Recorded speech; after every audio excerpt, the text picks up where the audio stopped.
है। देखो ये फील्ड का कंसेप्ट को और आगे बढ़ाते हैं। इंपॉर्टेंट है, ध्यान से समझो। इसमें थोड़ा सा कैलकुलेशन रहेगा आज, काफी इंटीग्रेशंस वगैरह करना पड़ेगा आपको इस चैप्टर में स्टार्टिंग में।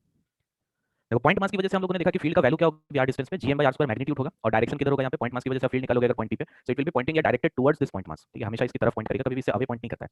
तो डायरेक्शन हम लोग इस तरह से यूज करेंगे, टुवर्ड्स द पॉइंट मास होगा, और मैग्नीट्यूड कितना हो जाएगा, gm/r²। तो इसको थोड़ा सा और सॉल्व करते हैं कुछ क्वेश्चंस में। स्टार्ट करेंगे हम लोग यहाँ से। देखो जिस फर्स्ट पे आपको बोल रहा है 2 point masses m and 2m are placed along the x axis with a separation d between them. बहुत ही बेसिक सा क्वेश्चन है, बहुत इंपॉर्टेंट है। दो पॉइंट मासेस है, एक का मास है m, दूसरे का मास है 2m। तो x एक्सिस के अलग हमने इसको प्लेस किया और इसका सेपरेशन है d। Then find the points where the net field intensity will be 0। ठीक है, कहां पर फील्ड इंटेंसिटी 0 होगा। देखो देखने का कोशिश करते हैं, जितने भी पॉइंट्स होंगे सब तरफ देखते हैं। जैसे मान लो यहां पर अगर मैं एक पॉइंट ले लूं, क्या इस पॉइंट पर फील्ड इंटेंसिटी 0 होगा। अगर ये पॉइंट यहां पे p1 ले लिया जाए, नेट फील्ड इंटेंसिटी मतलब नेट फील्ड इंटेंसिटी बोल रहा है क्वेश्चन में ना। तो इस पार्टिकल m की वजह से क्या टुवर्ड्स दिस मास m होगा फील्ड, और 2m की वजह से भी इसी डायरेक्शन में होगा, राइट की तरफ। तो नेट फील्ड पॉइंट 1 पे 0 हो सकता है क्या कभी, नहीं होगा, ऐड हो जाएगा। So net field at point 1 is never equal to 0। तो यहाँ पर आपको कहीं पे भी कोई पॉइंट नहीं मिलेगा जहाँ पे नेट फील्ड 0 हो सके। कहीं पे भी पॉइंट ले लो, कहीं पे भी आपको यहाँ पे ऐसा पॉइंट नहीं मिलेगा जहाँ पे नेट फील्ड 0 हो जाए। क्या इसी तरह से यहाँ राइट में कभी भी कोई पॉइंट मिल सकता है जहाँ पे नेट फील्ड 0 हो जाए, नहीं मिलेगा। यहाँ पर अगर एक पॉइंट लोगे तो अगेन लेफ्ट की तरफ दोनों पॉइंट मासेस की वजह से फील्ड लेफ्ट की तरफ पॉइंट करेगा। तो यहाँ पर भी अगर आप एक पॉइंट ले लेते हो p2, so net field intensity at point p2 will never be equal to 0। अगर एक पॉइंट यहाँ ऊपर लिया जाए, यहाँ पर 0 होगा, यहाँ पे भी नहीं होगा, क्योंकि m की वजह से फील्ड की तरफ पॉइंट करेगा towards this point mass m, इसकी तरफ पॉइंट करेगा इधर, और 2m की वजह से 2m की तरफ पॉइंट करेगा। तो ये दोनों वेक्टर्स कभी भी ऐड अप होकर 0 नहीं हो सकता। तो अगर यहाँ पर भी एक पॉइंट ले लिया जाए p3, so net field intensity at p3 will never be equal to 0। Similarly नीचे भी कोई पॉइंट ऐसा मिलेगा कभी जहाँ पे नेट फील्ड 0 हो जाए, नहीं मिलेगा। तो सिर्फ एक ही पॉइंट ऐसा एग्जिस्ट कर सकता है on the line joining the two point masses and between the point masses. यहाँ पर एक पॉइंट ऐसा हो सकता है p जहाँ पे नेट फील्ड 0 हो सकता है। अब देखो m की वजह से लेफ्ट की तरफ हो गया, 2m की वजह से राइट की तरफ हो गया, तो एक पॉसिबिलिटी है दोनों एंटी पैरेलल वेक्टर से तो कैंसिल आउट हो सकता है। ठीक है, तो अगर मान लो इस डिस्टेंस को कुछ x अज्यूम कर लिया जाए, तो ये डिस्टेंस हो जाएगा माइनस d माइनस x। ठीक है, सो m मास की वजह से पॉइंट p पर लेफ्ट की तरफ फील्ड का क्या वैल्यू हो जाएगा, ध्यान रखो मैग्नीट्यूड को इक्वल कर दे रहे हैं। नेट फील्ड हम 0 करना चाह रहे हैं, पॉइंट p पे मैं मैग्नीट्यूड को इक्वल कर दे रहा हूं। तो m की वजह से क्या हो जाएगा, क्या gm/x² होगा। ठीक है, और 2m की वजह से राइट की तरफ जितना हो उसको इक्वेट कर दो, g times of 2m divided by d minus x का होल स्क्वायर होगा क्या। ठीक है, तो यहाँ से एक्सप्रेशन क्या आ गया, देखो d minus x whole square equal to 2 times of x² होगा, तो आप इसको प्लस माइनस रूट 2x कर सकते हो, लेकिन माइनस रूट 2x लेने से कोई सॉल्यूशन मिलेगा, तो इसको माइनस लेके करके देखो x का वैल्यू नेगेटिव आ जाएगा। तो x तो ये डिस्टेंस हम लोगों ने एज्यूम किया है ना, m और पॉइंट p के बीच का डिस्टेंस x, तो डिस्टेंस तो नेगेटिव आएगा नहीं। या कोई ये बोल सकता है x हो सकता है, बट लेफ्ट में तो ऑलरेडी हम लोग जानते हैं कि फील्ड 0 नहीं आने वाला लेफ्ट में, तो इसलिए यहाँ पे माइनस वाला कंडीशन हम लोग एज्यूम नहीं करेंगे। तो यहाँ से x का वैल्यू कितना आ जाएगा हमारे पास, d divided by 1 plus root 2। क्या इसको मैं d times of root 2 minus 1 भी लिख सकता हूँ, ये समझ में कैसे लिखे, रैशनलाइज कर देंगे इसको, है ना, रूट 2 माइनस 1 से मल्टीप्लाई डिवाइड कर दो, तो ये हो गया x का वैल्यू। यहाँ पर नेट फील्ड हमको 0 मिल जाएगा। मेरे को एक बात यहाँ पर एक चीज बता सकते हो, अगर मान लो कि एक देखो फील्ड का वैल्यू अगर मेरे को मिल जाता है, तो अगर मैं वहाँ पर एक पॉइंट मास रख दूँ तो उस पर लगने वाला फोर्स भी हमको पता चल जाता है ना। तो जैसे यहाँ पर अगर आप एक मास रख देते हैं m0, तो क्या इस m0 मास पे नेट फोर्स 0 होता है, नेट फील्ड यहाँ पे 0 हो गया, तो m0 पे नेट फोर्स भी 0 होगा, हाँ सर, है ना, क्योंकि फोर्स कैसे निकालते हैं, नेट फील्ड मल्टीप्लाइड बाय वहाँ पर जो पार्टिकल रख रहे हो उसका मास मल्टीप्लाई कर दोगे तो उस पर लगने वाला फोर्स मिल जाएगा। तो अगर मैं पॉइंट p पर एक मास रख देता है m0, तो net force on this m0 will be 0, है ना, net force on m0 at point p is 0। अब एक पॉइंट जरा सोच के बताओ, अगर मैं इस m0 पार्टिकल को अलोंग दिस लाइन, है ना, इसी लाइन के अलोंग थोड़ा सा अगर मैं राइट की तरफ डिस्प्लेस कर दूं, क्या ये m0 पार्टिकल वापस से पॉइंट p पे आएगा, नहीं आएगा सर, क्यों नहीं आएगा, क्योंकि सर 2m का फील्ड ज़्यादा हो जाएगा तो उस साइड चला जाएगा, 2m का फील्ड ज्यादा हो जाएगा, ज्यादा क्यों हो जाएगा 2m का फील्ड, डिस्टेंस कम हो जाएगा। डिस्टेंस कम हो जाएगा। यहाँ पर ये 1/x² 1/r² का फंक्शन होता है ना, तो यहाँ पे इस पॉइंट p पर आप देखो कि 2m की वजह से जो भी फील्ड का कंट्रीब्यूशन है, अगर थोड़ा सा राइट की तरफ में इस m0 को ले जाऊं तो 2m की वजह से जो फील्ड है वो इंक्रीज हो जाएगा, डिस्टेंस कम 2m से, तो फील्ड का स्ट्रेंथ इंक्रीज हो जाएगा। तो फील्ड का स्ट्रेंथ इंक्रीज होने का मतलब क्या है कि m की वजह से डिस्टेंस इंक्रीज हो गया, तो m का कंट्रीब्यूशन कम हो गया, 2m का कंट्रीब्यूशन इंक्रीज हो गया, तो क्या नेट फोर्स राइट की तरफ लगने लग जाएगा, हाँ सर, है ना। तो क्या वापस कभी भी नहीं आएगा वापस से पॉइंट p पे, तो पॉइंट p पर नेट फोर्स 0 है, तो क्या point p is an equilibrium position, unstable लेकिन कैसा इक्विलिब्रियम होगा, अनस्टेबल। तो यहाँ पर बहुत तरीके के क्वेश्चंस बनता है, अभी आपसे नहीं पूछेगा, जब आप एसएचएम चैप्टर पढ़ोगे तो वहाँ पे बनेगा। तो यहाँ पे देखो जो इक्विलिब्रियम है और उसको आप स्टेबल और अनस्टेबल जब बोलते हो, तो यहाँ पे डायरेक्शंस मैटर करता है, आप पार्टिकल को perpendicular to the line displace कर रहे हो या अलोंग द लाइन डिस्प्लेस कर रहे हो, उसके बेसिस पर इक्विलिब्रियम चेंज होता है। बट यहाँ पर हम अलोंग द लाइन के बारे में बात कर रहे हैं, तो हम बोल सकते हैं कि point p is an unstable equilibrium position, और ये पॉइंट इसको अनस्टेबल कब बोल रहे हैं, when m0 is displaced along the line joining the particles. Sir हाँ, सर परपेंडिकुलर स्टेबल होना चाहिए ना। परपेंडिकुलर स्टेबल हो जाएगा। ठीक है, तो यहाँ पर जब आप इस टाइप के क्वेश्चन में जब अनस्टेबल और स्टेबल का बात करते हो तो किस डायरेक्शन में डिस्प्लेस कर रहे हैं वो भी एक इंपॉर्टेंट पॉइंट हो जाता है। तो along the line joining the particles ये अनस्टेबल इक्विलिब्रियम पोजीशन है, तो छोटा सा क्वेश्चन आपको मल्टीपल करेक्ट में ऐसे पूछा जा सकता है। ठीक है, बाकी आपको और क्लियर होगा जब आप एसएचएम पढ़ोगे, तब और क्लियर समझ में आएगा कि किस डायरेक्शन में स्टेबल है किधर अनस्टेबल है। ये क्लियर है, ये पॉइंट यहाँ तक इंपॉर्टेंट है, ये क्वेश्चन कहाँ पे फील्ड 0 हो रहा है डायरेक्टली आपसे पूछेगा।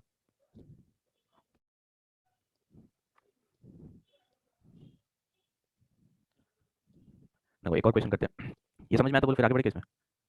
देखो अब हमको बोला है कि टू पार्टिकल्स है ऑफ सेम मास m, ठीक है, मास m placed along x axis at -d,0 and d,0। एक पार्टिकल यहाँ पर है, इसका मास m, और एक पार्टिकल यहाँ पर है, इसका भी mass m। This is at -d,0, this is at d,0। Plot the variation of gravitational field intensity as a function of x। तो यहाँ पे जो वेरिएशन देखूंगा मैं फील्ड का, वो सिर्फ x एक्सिस के अलग देखना है ना, कोई दूसरे किसी पॉइंट पे नहीं देखना है, सिर्फ x एक्सिस के अलग देखेंगे कि फील्ड किस तरह से वेरी कर रहा है, उसका फंक्शन क्या है। और y डायरेक्शन में इस ग्राफ में हम प्लॉट क्या कर रहे हैं, the value of field as a function of x, ये हमको प्लॉट करना है। अब देखो ऐसे क्वेश्चंस में सबसे क्या क्या चीज आपको समझना चाहिए यहाँ पे। सबसे पहले तो ये बात समझो कि पॉइंट मास के जितना क्लोज जाएंगे, क्या फील्ड का वैल्यू इनफाइनाइट की तरफ टेंड कर जाएगा। ये वाला चीज देखो यहाँ पे 1/x² था ना, तो r का वैल्यू जितना क्लोज जाओगे पॉइंट मास से क्या फील्ड इंफिनिटी की तरफ चला जा रहा था, हाँ सर, है ना। 1/x² का फंक्शन है, तो 1/x² में x टेंडिंग टू 0 करोगे तो फील्ड का वैल्यू नेट हो जाएगा। ठीक है। तो इसका मतलब कि यहाँ पे ये ग्राफ को आप ऐसे रीजन्स में डिवाइड कर लो। आपको पता है कि पार्टिकल के पास अगर जाओगे तो आपको फील्ड का वैल्यू इन्फिनिटी की तरफ टेंड होता हुआ मिलेगा। तो मैं इस ग्राफ को ऐसे ब्रेक कर लेता हूँ सर्टेन रीजन्स में। ठीक है। अब ये सोचते हैं कि कहाँ पे ग्राफ बनेगा, कौन सा पोर्शन में ग्राफ बनेगा, कहाँ पे नहीं बनेगा, ये सब चीजें देखते हैं। जब आपको बोल दिया कि take the rightward direction is positive, मतलब आपको क्या बोल रहा है क्वेश्चन में कि किसी भी point on the x axis अगर नेट फील्ड का डायरेक्शन राइट की तरफ है तो आप उसको पॉजिटिव कंसीडर करो, और अगर लेफ्ट की तरफ होगा तो उसको नेगेटिव कंसीडर करेंगे। तो सोचो यहाँ पे जरा एक पॉइंट बताओ, यहाँ पर जैसे ये वाला रीजन के बारे में सोचो, -b, 0 से लेफ्ट के रीजन में। यहाँ पे नेट फील्ड किसी भी पॉइंट में मैं लिखूंगा तो कौन सा डायरेक्शन में आएगा? पॉजिटिव एक्स में। राइट की तरफ आएगा, है ना। तो हाँ, राइट की तरफ आएगा इसका मतलब पॉजिटिव लेना है मेरे को, तो क्या ग्राफ यहाँ पे इस कोऑर्डिनेट में बनना चाहिए, यहाँ पर है ना, पॉजिटिव ऊपर। जी एक्स पॉजिटिव कंसीडर करना है ना हमको, समझ में आ रही है चीज? हाँ सर। हाँ सर, d, 0 के राइट में जाएंगे तो यहाँ पे ग्राफ कौन सा रीजन में बनेगा? नीचे की सर तरफ। नीचे नीचे बनेगा, क्योंकि लेफ्ट की तरफ आएगा नेट फील्ड, और लेफ्ट का डायरेक्शन नेगेटिव लेंगे तो ग्राफ यहाँ पे बनेगा इस रीजन में। रीजन्स पहले देख रहे हैं, ठीक है। अब ये बता सकते हो कहाँ पे नेट फील्ड 0 मिलने वाला है? ओरिजिन। ओरिजिन पे नेट फील्ड 0 मिलेगा, मतलब कि ग्राफ डेफिनेटली ओरिजिन से पास करेगा। अब सोचो ओरिजिन और d, 0 के बीच में ये वाला रीजन में यहाँ पे नेट फील्ड कौन से डायरेक्शन में आएगा? Positive x. राइट। राइट की तरफ आएगा, क्योंकि यहाँ पर अगर एक पॉइंट ले लोगे तो आप इस m की वजह से जो d, 0 पे है इसका फील्ड का कंट्रीब्यूशन ज्यादा हो जाएगा, डिस्टेंस कम हो गया, है ना। और -d, 0 से डिस्टेंस इंक्रीज हो गया तो फील्ड में कंट्रीब्यूशन कम हो गया, तो नेट फील्ड किधर आएगा? राइट की तरफ आएगा। तो राइट की तरफ अगर नेट फील्ड आ रहा है तो ग्राफ इस रीजन में बनेगा क्या यहाँ पे? समझ आ रही चीज? हाँ सर, और यहाँ पर 0 ओरिजिन और -d, 0 के बीच में कहाँ बनेगा? नीचे। नीचे, यहाँ पे बनेगा, ठीक है। तो रीजन्स पता चल गया हमको। इसके बाद अब ये सोचेंगे कि इन्फिनिटी पे जब हम जा रहे हैं तब तो फील्ड का वैल्यू 0 की तरफ टेंड करेगा। आप x का वैल्यू इन्फिनिटी की तरफ ले गए तो 0 की तरफ टेंड करेगा। अब सोचो 0 की तरफ टेंड करेगा या ऊपर की तरफ 0 की तरफ टेंड कर रहा हूं या नीचे में? नीचे में। नीचे, क्योंकि हमको पता है ग्राफ कहाँ पे बन रहा है ना, तो ऑब्वियसली यहाँ पे नीचे वाला रीजन में ग्राफ बन रहा है तो 0 की तरफ टेंड करेगा, लेकिन नीचे से करेगा, ठीक है। वैसे आप x का वैल्यू को -इन्फिनिटी की तरफ ले जाओ तो अगेन 0 की तरफ टेंड करेगा ग्राफ, लेकिन क्या आप ऊपर से करेगा ये वाला साइड से? हाँ सर, ठीक है। और हमको क्या पता है पॉइंट मासेस के जितना जाओगे क्या वैल्यू इन्फिनिटी की तरफ टेंड करेगा फील्ड का, है ना। तो ये जो पॉइंट मास आपको दिख रहा है, ये वाला पॉइंट मास यहाँ पे जो आपको दिखाई दे रहा है d, 0 पे जो रखा हुआ है, इसके पास अगर मैं जाऊंगा तो फील्ड का वैल्यू इन्फिनिटी की तरफ टेंड करेगा। लेकिन सोचो अगर लेफ्ट साइड से अप्रोच करूंगा तो -इन्फिनिटी जाएगा या +इन्फिनिटी? Plus infinity. ग्राफ देखो कौन सा रीजन है, अगर लेफ्ट साइड से अप्रोच कर रहे हो राइट साइड से अप्रोच कर रहे हो तो जरा सोचो, लेफ्ट साइड से अप्रोच करोगे तो ऊपर +इन्फिनिटी की तरफ इधर जाएगा, हाँ सर। और अगर राइट साइड से अप्रोच करेंगे तो यहाँ नीचे की तरफ यहाँ टेंड करेगा इन्फिनिटी पे। सर समझ नहीं आया सर। देखो इस तरह से एक पॉइंट मास है यहाँ पर, ठीक है। हमको ये समझ में आ रहा है कि ये पॉइंट मास के थोड़ा सा राइट में मैं चले जाऊँ तो फील्ड लेफ्ट की तरफ होगा, लेकिन क्या इनफाइनाइट होगा उसका वैल्यू? हाँ सर। तो लेफ्ट की तरफ और इनफाइनाइट, लेफ्ट डायरेक्शन को हम नेगेटिव ले रहे हैं तो क्या -इनफाइनाइट? हाँ सर। और इस पॉइंट मास के थोड़ा सा लेफ्ट में एक पॉइंट लेंगे तो फील्ड टुवर्ड्स द पॉइंट मास मतलब राइट की तरफ होगा, लेकिन इनफाइनाइट होगा, हाँ है ना। सर। और राइट डायरेक्शन को पॉजिटिव ले रहे हैं मतलब ऊपर से इन्फिनिटी, राइट पॉजिटिव इन्फिनिटी की तरफ जाएगा। हाँ सर। समझ में आया? ये चीज यहाँ पर कर रहे हैं हम लोग। इस पॉइंट मास के लिए आप देखो फील्ड का डायरेक्शन हमको क्या लिखना है, हमको किस तरह से फील्ड का डायरेक्शन लिखना है। इस पॉइंट मास से थोड़ा सा राइट में जाओगे तो फील्ड का डायरेक्शन में आएगा, लेफ्ट की तरफ आएगा, है ना। और -इन्फिनिटी की तरफ चला जाएगा क्योंकि लेफ्ट डायरेक्शन को नेगेटिव कंसीडर कर रहे हैं। हाँ सर। और अगर लेफ्ट साइड से देखोगे तो क्या दिखेगा, फील्ड का वैल्यू इन्फिनिटी, बट फील्ड का डायरेक्शन क्या राइट की तरफ और वो पॉजिटिव है इसलिए +इन्फिनिटी। अच्छा हाँ सर, मैं तो एक्चुअली राइट और लेफ्ट में मैं अपने को कंफ्यूज कर गया था कि कौन सा राइट बोल रहा है, कौन सा लेफ्ट। अच्छा राइट, ये वाला ये यहाँ पे ये राइट जो पोर्शन यहाँ पर है इसको देखो -d, 0 पे जो है इस पॉइंट मास के थोड़ा सा राइट में जाओगे तो फील्ड का डायरेक्शन क्या हुआ, लेफ्ट की तरफ, है ना। हाँ सर। हाँ सर। फील्ड का डायरेक्शन लेफ्ट की तरफ हुआ। जब आप एक पॉइंट मास के पास में जा रहे हो ना तो दूसरा पॉइंट मास को देखने का जरूरत नहीं है, क्योंकि इसी पॉइंट मास का तो कंट्रीब्यूशन बहुत लार्ज है ना। इसका कंट्रीब्यूशन तो ह्यूज होगा ना, इनफाइनाइट कंट्रीब्यूशन है इसका। तो बाकी पॉइंट मास को देखने का जरूरत ही नहीं है आपको जब आप पॉइंट मास के बिल्कुल क्लोज जाकर देख रहे हो फील्ड को। तो इस पॉइंट मास के थोड़ा सा राइट में अगर चले जाए तो फील्ड का डायरेक्शन क्या होता है, टुवर्ड्स द पॉइंट मास मतलब लेफ्ट की तरफ होगा, और लेफ्ट डायरेक्शन को हम नेगेटिव लेते हैं और बहुत close to the point mass है तो ऑलमोस्ट इनफाइनाइट होगा वैल्यू, तो -इन्फिनिटी की तरफ जाएगा ग्राफ यहाँ पे। समझ में आ रही है? हाँ सर। और इस पॉइंट मास के लेफ्ट में जाएंगे तो +इन्फिनिटी की तरफ जाएगा ग्राफ। तो ये पॉइंट समझ में आ रहा है ग्राफ कहाँ पे जाने वाला है, किस तरह से कहाँ से स्टार्ट होगा कहाँ जा रहा है ग्राफ। हाँ सर, ठीक है। अब इसको आप कंप्लीट कर सकते हो, आपको एक्जैक्ट ग्राफ बनाने का जरूरत नहीं है, एक नेचर आप बोल सकते हो 1/x² का फंक्शन है तो यहाँ से 0 से लेकर इन्फिनिटी की तरफ जा रहा है तो कुछ इस तरीके का नेचर होना चाहिए ग्राफ का यहाँ पे। ठीक है। यहाँ पर अगर हम एक नेचर बनाएंगे ग्राफ का तो कुछ इस तरीके का दिखना चाहिए। स्ट्रेट लाइन्स ऑब्वियसली नहीं होगा क्योंकि 1/x² का फंक्शन सही सब। दूसरे बाकी रीजन में देखो क्या होगा, यहाँ से इन्फिनिटी से स्टार्ट और हमको पता है ओरिजिन पे 0 होने वाला है तो ओरिजिन को कट करेगा यहाँ पे और फिर उसके बाद यहाँ पर वापस से इन्फिनिटी की तरफ चला जाएगा। ऐसा ही होगा क्या? समझ में आइए? हाँ सर, हाँ सर। इंपॉर्टेंट है ये ग्राफ, 4 ऑप्शन डायरेक्टली आपको ग्राफ में बना के देगा कौन सा ऑप्शन सही है। तो ग्राफ को जस्टिफाई कैसे करना है, देखिए इन्फिनिटी पे जब जा रहे हैं बहुत दूर चले गए आप x का इन्फिनिटी ले गए तब तो वैल्यू 0 की तरफ टेंड हो गई। आप रीजन्स देख लो कहाँ पे कौन सा रीजन में ग्राफ बनने वाला है। पॉइंट मास के जब क्लोज आओगे तब उसी पॉइंट मास का कंट्रीब्यूशन देखो, बाकी को देखने की जरूरत नहीं है क्योंकि पॉइंट मास का वेरी क्लोज टू इटसेल्फ बहुत ह्यूज कंट्रीब्यूशन होता है फील्ड में, ऑलमोस्ट इन्फिनिटी। तो डायरेक्शंस आपको स्पेसिफाई कर देगा क्वेश्चन में। ठीक है। यहाँ पर अगर मैंने बोल दिया राइट की डायरेक्शन को पॉजिटिव ले रहे हैं इसलिए इस पॉइंट मास ये जो पॉइंट मास यहाँ पर है इसके थोड़ा सा राइट में गए तो फील्ड -इन्फिनिटी कंसीडर कर रहे हैं। कोई डाउट यहाँ पे किसी को? हाँ, सर वो लेफ्ट राइट जो आपने बता रहे थे सर वो एक बार रिपीट कर देंगे, मेरा नेटवर्क तो प्रॉब्लम हो रहा था। ये पॉइंट मास यहाँ पे हम रखेंगे तो इसके जस्ट राइट में यहाँ पर फील्ड का वैल्यू क्या होगा इस पॉइंट मास की वजह से, पॉजिटिव। वैल्यू क्या होगा, ऑलमोस्ट इनफिनिट होगा, 1/x² होता है ना। हाँ सर। तो ऑलमोस्ट इनफिनिट है, this x is equal to 0 plus almost tending to 0 थोड़ा सा ज्यादा है तो हाँ, ऑलमोस्ट टेंडिंग टू इनफिनिटी है। डायरेक्शन क्या है सर राइट साइड में से पॉजिटिव। राइट कैसे होगा, पॉइंट मास की वजह से फील्ड हमेशा टुवर्ड्स द पॉइंट मास होता है, अच्छा सर तब लेफ्ट साइड लेफ्ट की तरफ होगा। तो अगर राइट डायरेक्शन को पॉजिटिव ले रहे हैं तो यहाँ पर फील्ड हो गया -इन्फिनिटी। अच्छा हाँ सर तो यहाँ से ग्राफ स्टार्ट होगा ऐसे, इसके थोड़ा सा राइट इधर लेफ्ट में जाओगे तो यहाँ पे फील्ड इज आल्सो इन्फिनिटी लेकिन डायरेक्शन इज टुवर्ड्स राइट तो यहाँ पे पॉजिटिव होगा। +इन्फिनिटी। अच्छा हाँ सर ठीक है सर। हो गया ये। नेक्स्ट आगे चलते हैं, कुछ पॉइंट्स देखते हैं और हम लोग फील्ड के लिए। तो यहाँ पे कुछ पॉइंट्स ऐसा है जो जनरल पॉइंट्स है, कोई भी फील्ड ग्रेविटेशनल फील्ड पढ़ो, इलेक्ट्रोस्टैटिक फील्ड पढ़ो, मैग्नेटिक फील्ड पढ़ो, सब होल्ड करता है, लेकिन कुछ डिफरेंस भी है दोनों में। तो अभी से ग्रेविटेशनल फील्ड के बारे में देखते हैं, जैसे आप 12th में और पढ़ोगे तो आपको समझ में आने लगेगा कि क्या कॉमन पॉइंट्स है और कहाँ पे डिफरेंस है। तो पहला चीज जब हम ग्रेविटेशनल फील्ड लाइंस के बारे में बात करते हैं तो ध्यान रखना कि it always converges on a point मास, कभी भी डाइवर्ज नहीं करता है, मतलब कि स्टार्ट नहीं होता कहीं से, हमेशा एंड होता है पॉइंट मास पे आके। ठीक है। तो आप बोल सकते हो इन्फिनिटी से स्टार्ट हुआ और एंड कहाँ पर हो गया, पॉइंट मास पे आके एंड होगा हमेशा। ठीक है। तो कोई भी एक पॉइंट मास का फील्ड लाइन सुना होगा तो हमेशा टर्मिनेट करेगा इस पे आके, कभी भी इससे स्टार्ट नहीं होगा, it always terminate on this. ठीक है, हमेशा टर्मिनेट करता है। क्लियर ये पॉइंट? इंपॉर्टेंट है, इसको यूज करेंगे आगे अभी न्यूमेरिकल्स में। दूसरा चीज फील्ड लाइंस का और प्रॉपर्टीज का, tangent at any point on the field line, जैसे कि मान लो ये ग्रेविटेशनल फील्ड लाइन है, इस पे किसी भी एक पॉइंट पर अगर आप एक टेंजेंट ड्रॉ कर दो और टेंजेंट का डायरेक्शन क्या बनेगा, फील्ड लाइंस को देख सकते हो कैसे राइट की तरफ जा रहा है, तो टेंजेंट को भी राइट की तरफ ऐसे बना देंगे, ठीक है, अलोंग द फील्ड लाइंस इसको डायरेक्शन देंगे। तो अगर इस फील्ड लाइन पर एक टेंजेंट हम लोग बना देंगे तो ये टेंजेंट हमको पॉइंट पी पे फील्ड का डायरेक्शन बताएगा कि कौन सा direction net gravitational field point P पर एग्जिस्ट कर रहा है। समझ में आ रही डायरेक्शन वाला चीज? सो तो रिपीट करती मैं नेटवर्क चला गया था। टेंजेंट अगर ड्रॉ करोगे किसी भी पॉइंट पे तो टेंजेंट आपको डायरेक्शन बताएगा फील्ड का at that point, net gravitational field का डायरेक्शन बताएगा एट दैट पॉइंट, ठीक है। और इन्फॉर्मेशन हम क्या निकाल सकते हैं, जैसे डेंसिटी ऑफ फील्ड लाइंस हमको क्या बताता है, जैसे ये कुछ फील्ड लाइंस आप यहाँ पे देखो तो पॉइंट ए और पॉइंट बी दो पॉइंट्स में मैं मार्क कर लेता हूँ यहाँ पे, तो कहाँ पे डेंसिटी ज्यादा है फील्ड लाइंस का, ए पे। तो जहाँ पे डेंसिटी ज्यादा होगा फील्ड लाइंस का उस पॉइंट के पास में फील्ड का इंटेंसिटी भी ज्यादा होगा। आप इसको पॉइंट मास से कंपेयर करके देख सकते हो। अगर मान लो एक पॉइंट मास के लिए आप कुछ फील्ड लाइंस ऐसे ड्रॉ कर दो, ये कुछ फील्ड लाइंस हो गया पॉइंट मास के लिए, तो बताओ यहाँ पर एक point very close two point mass ले लिया जाए और एक पॉइंट को बहुत दूर ले लिया जाए, तो कहाँ पे डेंसिटी ज्यादा होगा, ए पे ज्यादा होगा। और आपको ये भी पता है कि पॉइंट मास के जितना पास जाएंगे क्या फील्ड का वैल्यू उतना ज्यादा होता है, 1/x² का फंक्शन है ना। तो जहाँ पर डेंसिटी ज्यादा होगा फील्ड लाइंस का वहाँ पर इंटेंसिटी भी ज्यादा होगा। तो पॉइंट ए पर डेंसिटी ज्यादा है फील्ड लाइंस का, ज्यादा क्लोजली पैक्ड है, तो यहाँ पर पॉइंट ए पर field intensity is also more than field intensity at B, ठीक है, क्लियर है पॉइंट? हाँ सर। नेक्स्ट उसके बाद two field lines can never intersect, दो फील्ड लाइंस कभी भी कट नहीं करेगा। वो आप बोल सकते हो सेकंड पॉइंट के लिए कि अगर दो फील्ड लाइंस कट कर गया तो जहां पर इंटरसेक्ट कर रहा है वहां पे दो डायरेक्शन या दो टेंजेंट बना सकते हो आप, एंड टेंजेंट हमको क्या देता है, gives the direction of gravitational field at that point. तो अगर दो डायरेक्शन हो जाएगा, ऐसे कट कर देगा तो एक ही पॉइंट पे दो डायरेक्शन में तो फील्ड नहीं होगा ना, एक ही डायरेक्शन में होगा, तो ये एम्बिग्यूटी आ जाएगा फिर यहाँ पर हमारे पास सेकंड पॉइंट में। तो दो फील्ड लाइंस कभी भी कट नहीं करता, ये हमेशा ट्रू है, चाहे आप इलेक्ट्रोस्टैटिक फील्ड हो, मैग्नेटिक फील्ड हो, ग्रेविटेशनल फील्ड हो, कैसा भी फील्ड हो, तो statement D is always correct, ठीक है। Statement B is always correct, statement C is always correct for any type of field lines. Statement A change होता है डिपेंडिंग कि आप किस तरीके का फील्ड लाइंस ले रहे हो। समझ में आया ये पॉइंट यहाँ तक? हाँ सर। ठीक है। उसके बाद एक टर्म आपको और मिल सकता है आगे क्वेश्चंस में, यूनिफॉर्म फील्ड है ना, यूनिफॉर्म ग्रेविटेशनल फील्ड। तो यूनिफॉर्म फील्ड का मतलब हम क्या समझते हैं, यूनिफॉर्म फील्ड मतलब कि गिवन रीजन में अगर हर एक पॉइंट पे फील्ड का मैग्नीट्यूड और डायरेक्शन दोनों सेम हो जाए।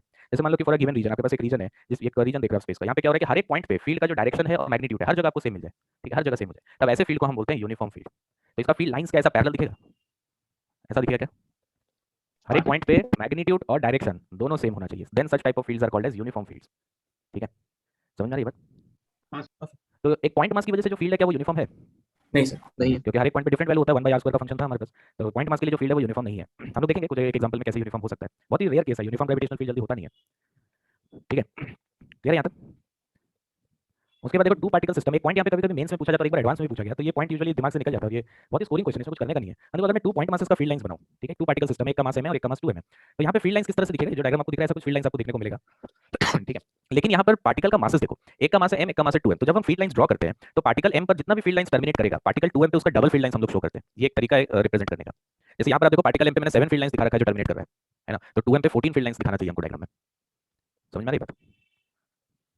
हाँ सर। सो जो कितना फील्ड लाइंस टर्मिनेट करता है गिवन पार्टिकल पे वो डायरेक्टली प्रोपोर्शनल होता है उसका मास पे, जितना ज्यादा मास होगा उस जितना प्रोपोर्शन है ना मास का उतना ही प्रोपोर्शनली आपको नंबर ऑफ फील्ड लाइंस को भी इंक्रीज करना है, ठीक है। तो ये क्वेश्चन एग्जाम में आता है, वहां पर ऑप्शंस कैसे वो लोग चेंज करते हैं कि m में अगर 7 दिखा रहे हैं तो 2m में भी 7 दिखा देते हैं, ठीक है। तो वहां पर फिर एग्जाम में आपको दिमाग में आना चाहिए कि ऑल्दो देखने में एक जैसा ही लगेगा आपको, लेकिन डिफरेंस कहां पे क्रिएट होता है कि मासेस अगर डिफरेंट है तो मासेस के प्रोपोर्शन में ही नंबर ऑफ फील्ड लाइंस हम लोग शो करते हैं हमेशा, ठीक है, क्लियर है ये पॉइंट?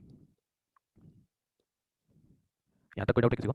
नहीं सर। ये जो फील्ड लाइंस हम लोग दिखा रखे हैं ना यहाँ पे, जो पॉइंट मासेस के लिए जो फील्ड लाइंस दिखा रखे हैं ये नेट फील्ड लाइंस है, मतलब कि ऐसा नहीं है कि सिर्फ m की वजह से फील्ड लाइंस दिखा रखे हैं या 2m की वजह से दिखा रखे हैं, ऐसा नहीं है। ये जो फील्ड लाइंस आपको यहाँ पे दिखाई दे रहा है these are the net gravitational field lines, मतलब कि किसी भी पॉइंट पे जो फील्ड हमने कैलकुलेट किया उसमें दोनों मासेस का कंट्रीब्यूशन है। जैसे देखो हमको क्या पता है कि फील्ड लाइन से टर्मिनेट करेगा आके एक पॉइंट मास पे, ठीक है, और फील्ड लाइन पे किसी भी पॉइंट पर अगर मैं टेंजेंट बनाता हूं तो वो टेंजेंट मेरे को नेट ग्रेविटेशनल फील्ड देता है उस पॉइंट पे। तो यहाँ पे देखो पॉइंट पी पे हम क्या बोल सकते हैं कि m1 की वजह से जो कंट्रीब्यूशन होगा फील्ड का क्या वो टुवर्ड्स m1 इस डायरेक्शन में होगा g1, ये होगा क्या?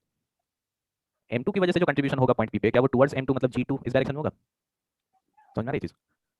हाँ सर। सो इन दोनों का रिजल्टेंट अगर कैलकुलेट किया जाए पॉइंट पी पे तब वो रिजल्टेंट इस फील्ड लाइन के टेंजेंशियल डायरेक्शन में आएगा। तो ये जो फील्ड लाइन हमने यहाँ पर दिखा रखा है वो किसी एक पर्टिकुलर पार्टिकल के लिए नहीं है, वो सिस्टम का फील्ड लाइन है, दोनों पार्टिकल्स का कंट्रीब्यूशन को ऐड करके बनाया गया ये चीज, ठीक है। तो ये किसी भी पॉइंट पर अगर यहाँ पर आप टेंजेंट ड्रॉ करते हो तो वो टेंजेंट आपको नेट ग्रेविटेशनल फील्ड लाइन का डायरेक्शन देता है, इसलिए यहाँ पे मैंने लिखा है देखो tangent at any point on field lines give the direction of net gravitational field intensity at that point, ठीक है। समझ में आई ये बात?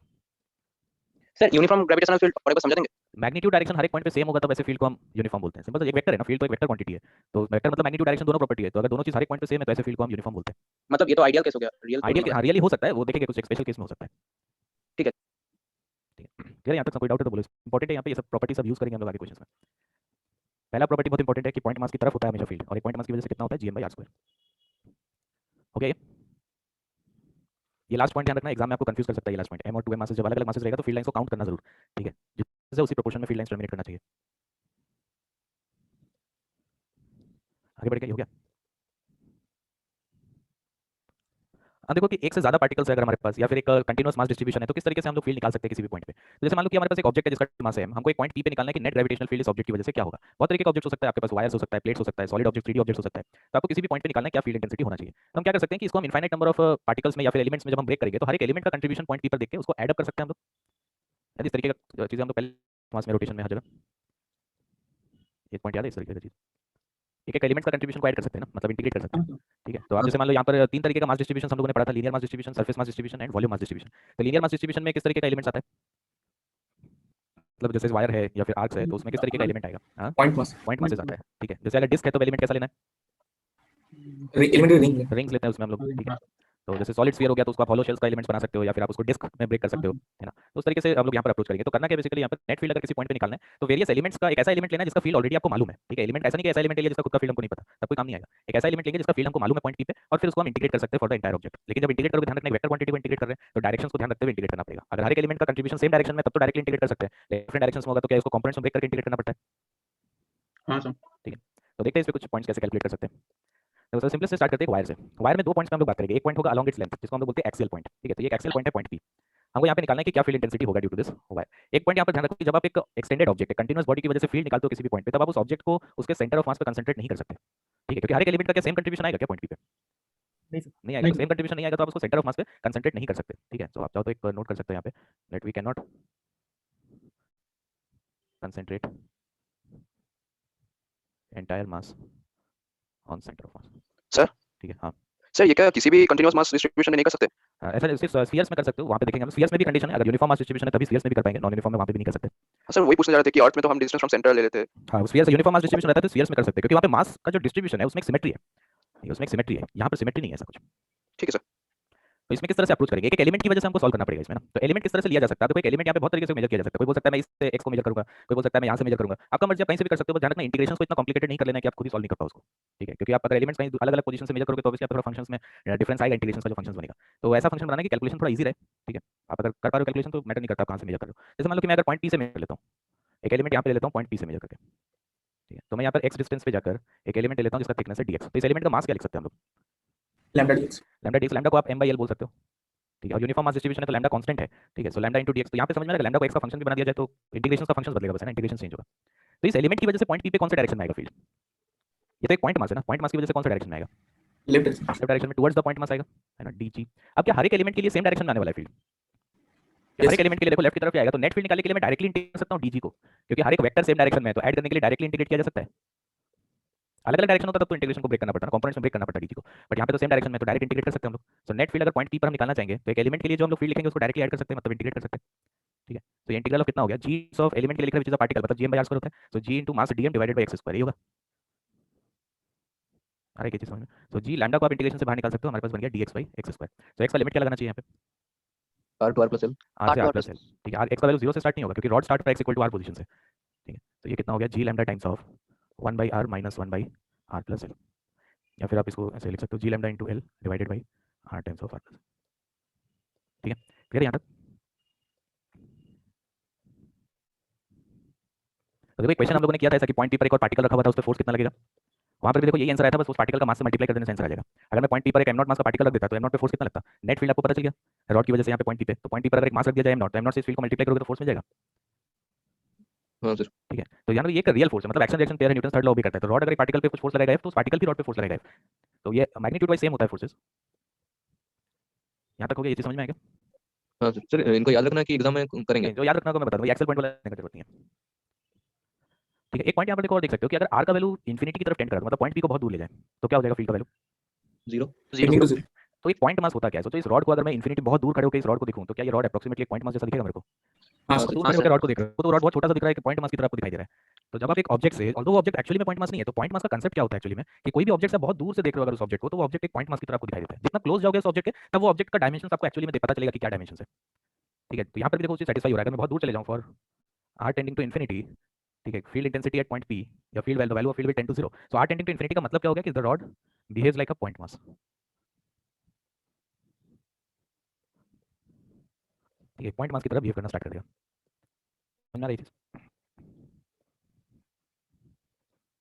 हो गया यहाँ तक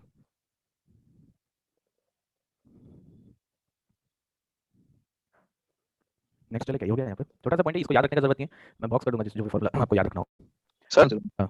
सर रॉड को परपेंडिकुलर रख दे तो वैल्यू चेंज हो जाएगा ना हाँ परपेंडिकुलर ये एक्सेल पॉइंट मतलब अलोंग द लेंथ होता है तो उसको आप जो बोल रहे हो एक्सेल पॉइंट नहीं है दूसरा पॉइंट देखते हैं जैसे मान लो कि एक रॉड के परपेंडिकुलर मूव करके एक पॉइंट लेते हैं p ठीक है इस पॉइंट पे अगर मेरे को निकालना है कि what is the net field तो इस रॉड को भी मैं इसका मास को यूनिफॉर्मली डिस्ट्रीब्यूटेड अज्यूम कर लेता हूं मान लेते हैं मास पर unit length is lambda this is constant अब देखो पॉइंट पी आपको किस तरीके से पता चलेगा, वो पॉइंट का लिए क्या क्या डेटा आपको चाहिए, आपको क्या चाहिए यहाँ पे, ये डिस्टेंस चाहिए पॉइंट पी का, परपेंडिकुलर डिस्टेंस चाहिए फ्रॉम द रॉड, ये बहुत इंपॉर्टेंट है, हम कौन सा डिस्टेंस में इंटरेस्टेड है, perpendicular distance of point P from the rod. तो जैसे मान लीजिए रॉड आपको दिया जाता है और पॉइंट पी यहाँ पे दे दिया जाता है, तब कौन सा डिस्टेंस लेते हैं, हाइट लेता हाँ?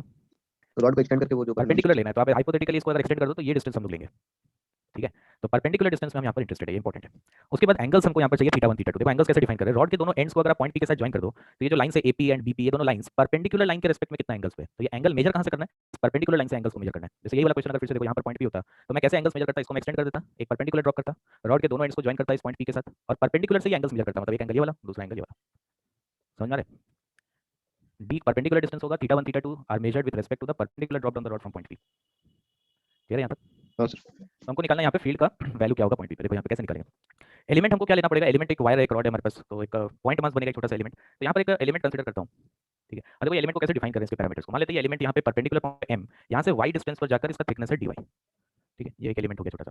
और कुछ पैरामीटर्स डिफाइन करते हैं, मान लेते हैं ये एलिमेंट पॉइंट पी पर डी थीटा का एंगल सबटेंड कर रहा है और मैं थीटा मेजर कर रहा हूँ परपेंडिकुलर लाइन से, so this is theta and this angle is D theta, ठीक है। और इस डिस्टेंस को मैं मान लेता हूँ आर, समझ में आया क्या यहाँ तक।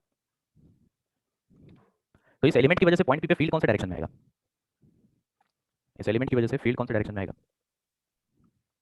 टुवर्ड्स द पॉइंट मास आता है ना, तो इस डायरेक्शन में आएगा ना डीजी, ठीक है। अब क्या हर एक एलिमेंट की वजह से डायरेक्शन में आएगा फील्ड, नहीं सर, नहीं आएगा, तो मैं इसका मतलब डीजी को डायरेक्टली इंटीग्रेट तो नहीं कर सकता क्योंकि सेम डायरेक्शन में नहीं आ रहा है। तो क्या करना पड़ेगा, तो फिर इसको हम कंपोनेंट्स में ब्रेक करके इंटीग्रेट करेंगे। एक कंपोनेंट मान लेते हैं इधर परपेंडिकुलर टू द रॉड, एक कंपोनेंट ले लेते हैं पैरेलल टू द रॉड, ठीक है। ये दोनों कंपोनेंट्स को हम लोग सॉल्व करेंगे। तो एक कंपोनेंट हो गया ये जी परपेंडिकुलर टू द रॉड, एक हो गया जी पैरेलल, समझ में आया क्या यहाँ तक। डीजी का वैल्यू क्या लिख सकते हैं हम लोग, d g is g times of mass of this element, इस एलिमेंट का मास बताओ क्या लिखना चाहिए, तो lambda d y, lambda r d theta, r d theta नहीं होगा, अगर एक इस तरीके से कहते हो तो आर डी थीटा ये वाला लेंथ होगा या ये लेंथ होगा आर डी थीटा परपेंडिकुलर वाला, वो परपेंडिकुलर ये वाला लेंथ आर डी थीटा होगा, ये आर डी थीटा नहीं है, ठीक है। इसलिए यहाँ पे लैम्डा आर डी थीटा नहीं होगा, इसलिए मैं पूछ रहा था लेंथ मास बताओ क्या होगा, आर डी थीटा नहीं होगा, this is lambda into d y, ठीक है। और डिस्टेंस इस पॉइंट पी का कितना हो गया इस एलिमेंट से, स्मॉल आर हम लोग ले रहे हैं तो स्मॉल आर स्क्वायर, ठीक। अब यहाँ पे इंटीग्रेट तो कर नहीं सकते इसको हम, तो काम करते हैं जी परपेंडिकुलर पहले सॉल्व करते हैं। जी परपेंडिकुलर मतलब क्या, डीजी का कॉस थीटा वाला कंपोनेंट को इंटीग्रेट करना है, ये होगा, इसका कॉस थीटा कंपोनेंट को इंटीग्रेट करेंगे तो जी परपेंडिकुलर मिलेगा, ठीक है। सो कैपिटल जी इंटीग्रल, क्या क्या कांस्टेंट आ गया यहाँ पे बाहर, जी लैम्डा तो कांस्टेंट बाहर आ गया, इंटीग्रेशन में हो गया d y by are square into cos theta. यहाँ पे डी वाई भी वेरिएबल है, वाई वेरी हो रहा है, स्मॉल आर भी वेरी हो रहा है, थीटा भी वेरी हो रहा है, तो इसको अभी ऐसे डायरेक्टली तो इंटीग्रेट कर नहीं सकते हम, तो इसको एक काम करते हैं थीटा के टर्म्स में लेके आते हैं क्योंकि हमको थीटा 1 थीटा 2 के टर्म्स में आंसर चाहिए। तो इस ट्रायंगल को अगर आप यहाँ पे ध्यान से देखो, जो ट्रायंगल फॉर्म हुआ इस पॉइंट पर अगर मैं एन बोल रहा हूँ तो from the triangle n n p, ठीक है। इस ट्रायंगल को आप ध्यान से देखो तो यहाँ पर आप देख सकते हैं r cos theta equal to d, या फिर आर का वैल्यू को मैं डी सेक थीटा लिख सकता हूँ, हो जाएगा ऐसा। मैं डी के टर्म्स में लिख रहा हूँ इसको, है ना, आप आर और वाई में डायरेक्टली अभी रिलेशन नहीं निकाल रहे क्योंकि आर भी वेरिएबल है, वाई भी वेरिएबल है और थीटा भी वेरिएबल हो जाएगा, तो वापस से तीनों में रिलेशन निकालने कोई फायदा नहीं है। तो डी के टर्म्स में वैसे आप वाई और डी में कोई रिलेशन लिख सकते हो, tan theta equal to y by d, ठीक है। सो यहाँ पे हम लोग वाई का वैल्यू को मैं डी tan थीटा लिख सकता हूँ, ये होगा क्या, y equal to d tan theta. हाँ सर हाँ सर तो यहाँ से डी वाई कितना आ जाएगा, ध्यान रखो small D is a constant, tan theta हो गया हमारे पास sec square theta D theta. तो ये दोनों इक्वेशंस को यहाँ पे पुट करते हैं, तो ये हो जाएगा G lambda integral of D Y मतलब हो गया D times of sec square theta D theta, ठीक है, divided by are square, R का वैल्यू है हमारे पास डी सेक थीटा, तो ये बन गया D square sec square theta into cos theta. तो जी लैम्डा बाई डी एक बाहर आ जाएगा, इंटीग्रेशन से sec स्क्वायर थीटा वाला टर्म कैंसिल आउट हो गया, इंटीग्रेशन में सिर्फ बच गया हमारे पास cos theta into D theta, ठीक है। अब देखो थीटा का लिमिट क्या होना चाहिए, प्लस थीटा 1 से माइनस थीटा 2 सर, हाँ लोअर से थीटा हम यहाँ पर इस परपेंडिकुलर से इस क्लॉकवाइज सेंस में मेजर कर रहे हैं, तो आप पहले लोअर लिमिट लिखेंगे फिर अपर लिमिट। तो पॉइंट बी का थीटा के टर्म्स में क्या लिमिट होना चाहिए, पॉइंट बी यहाँ पर क्या एंटी क्लॉकवाइज सेंस में थीटा 2 नीचे है, इस परपेंडिकुलर से क्लॉकवाइज सेंस को हम पॉजिटिव है, तो लोअर एंड जो है यहाँ पे रॉड का क्या वो एंटी क्लॉकवाइज सेंस में थीटा 2 एंगल पर है, हाँ सर तो इस पॉइंट का कोऑर्डिनेट या लिमिट हो जाएगा माइनस थीटा 2, और जो अपर वाला पोजीशन है वो कितना एंगल पर है थीटा 1, तो उसको हम लोग प्लस थीटा 1 लेंगे यहाँ पर, ऐसे लेंगे ना। तो पूरा रॉड का लिमिट क्या हो गया, माइनस थीटा 2 से लेकर प्लस थीटा 1, समझ में आ रही चीज। हाँ सर तो माइनस थीटा 2 से प्लस थीटा 1 ये लिमिट होना चाहिए। सर कन्वेंशन को डिफाइन करते तो भी सेम आंसर आएगा। यहाँ पर देखो आंसर जो आता है वो एक्चुअली मेरे को डायरेक्शंस तो आपको पता है, आपको एक रॉड दे दिया जाए किसी भी पॉइंट पे बोले फील्ड क्या होगा, तो देखो डायरेक्शंस तो मेरे को मालूम होता है, मैं इस फार्मूला का यूज सिर्फ मैग्नीट्यूड के लिए करूंगा। ग्रेविटेशन में मेरे को पता है कि नेट फील्ड का मैं दो कंपोनेंट कर सकता हूं, परपेंडिकुलर और पैरेलल यहाँ पे कर सकता हूं, परपेंडिकुलर वाला डायरेक्टली टुवर्ड्स द रॉड आना चाहिए, अभी तो आएगा नहीं कभी, हाँ सर है ना। और पैरेलल वाला देखो क्या करोगे, मान लो यहाँ पर नीचे आपको दिख रहा है कि मास ज्यादा है, तो नीचे अगर मास ज्यादा है तो क्या नीचे वाले का फील्ड में कंट्रीब्यूशन ज्यादा होगा, हाँ सर मतलब उस साइड में डायरेक्शन में आएगा, अगर ऊपर मास ज्यादा होता तो ये पैरेलल वाला कंपोनेंट ऊपर की तरफ आता, हाँ सर सॉरी ठीक है। तो इस तरह से डायरेक्शंस देख लेंगे और ये सब इक्वेशंस का यूज हम लोग मैग्नीट्यूड के लिए करेंगे।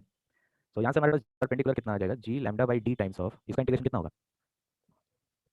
sin theta 1 plus sin theta 2 होगा, हाँ सर करके देखो सबको आ रहा है, हाँ सर यार ये आपको याद होना चाहिए, ठीक है। जो भी मैं से बॉक्स बनाऊंगा उसका फॉर्मूला बिल्कुल याद होना चाहिए, ठीक है। तो ये हो गया हमारे पास परपेंडिकुलर कंपोनेंट। पैरेलल कंपोनेंट पे चलते हैं, पैरेलल कंपोनेंट थोड़ा सा ट्रिकी होता है, यहाँ पे देखो एडिशन है ना, तो एडिशन जब यहाँ पर तो कोई फर्क नहीं पड़ता, थीटा 1 थीटा 2 किसी को भी ले लो आंसर वही आ जाएगा इसमें।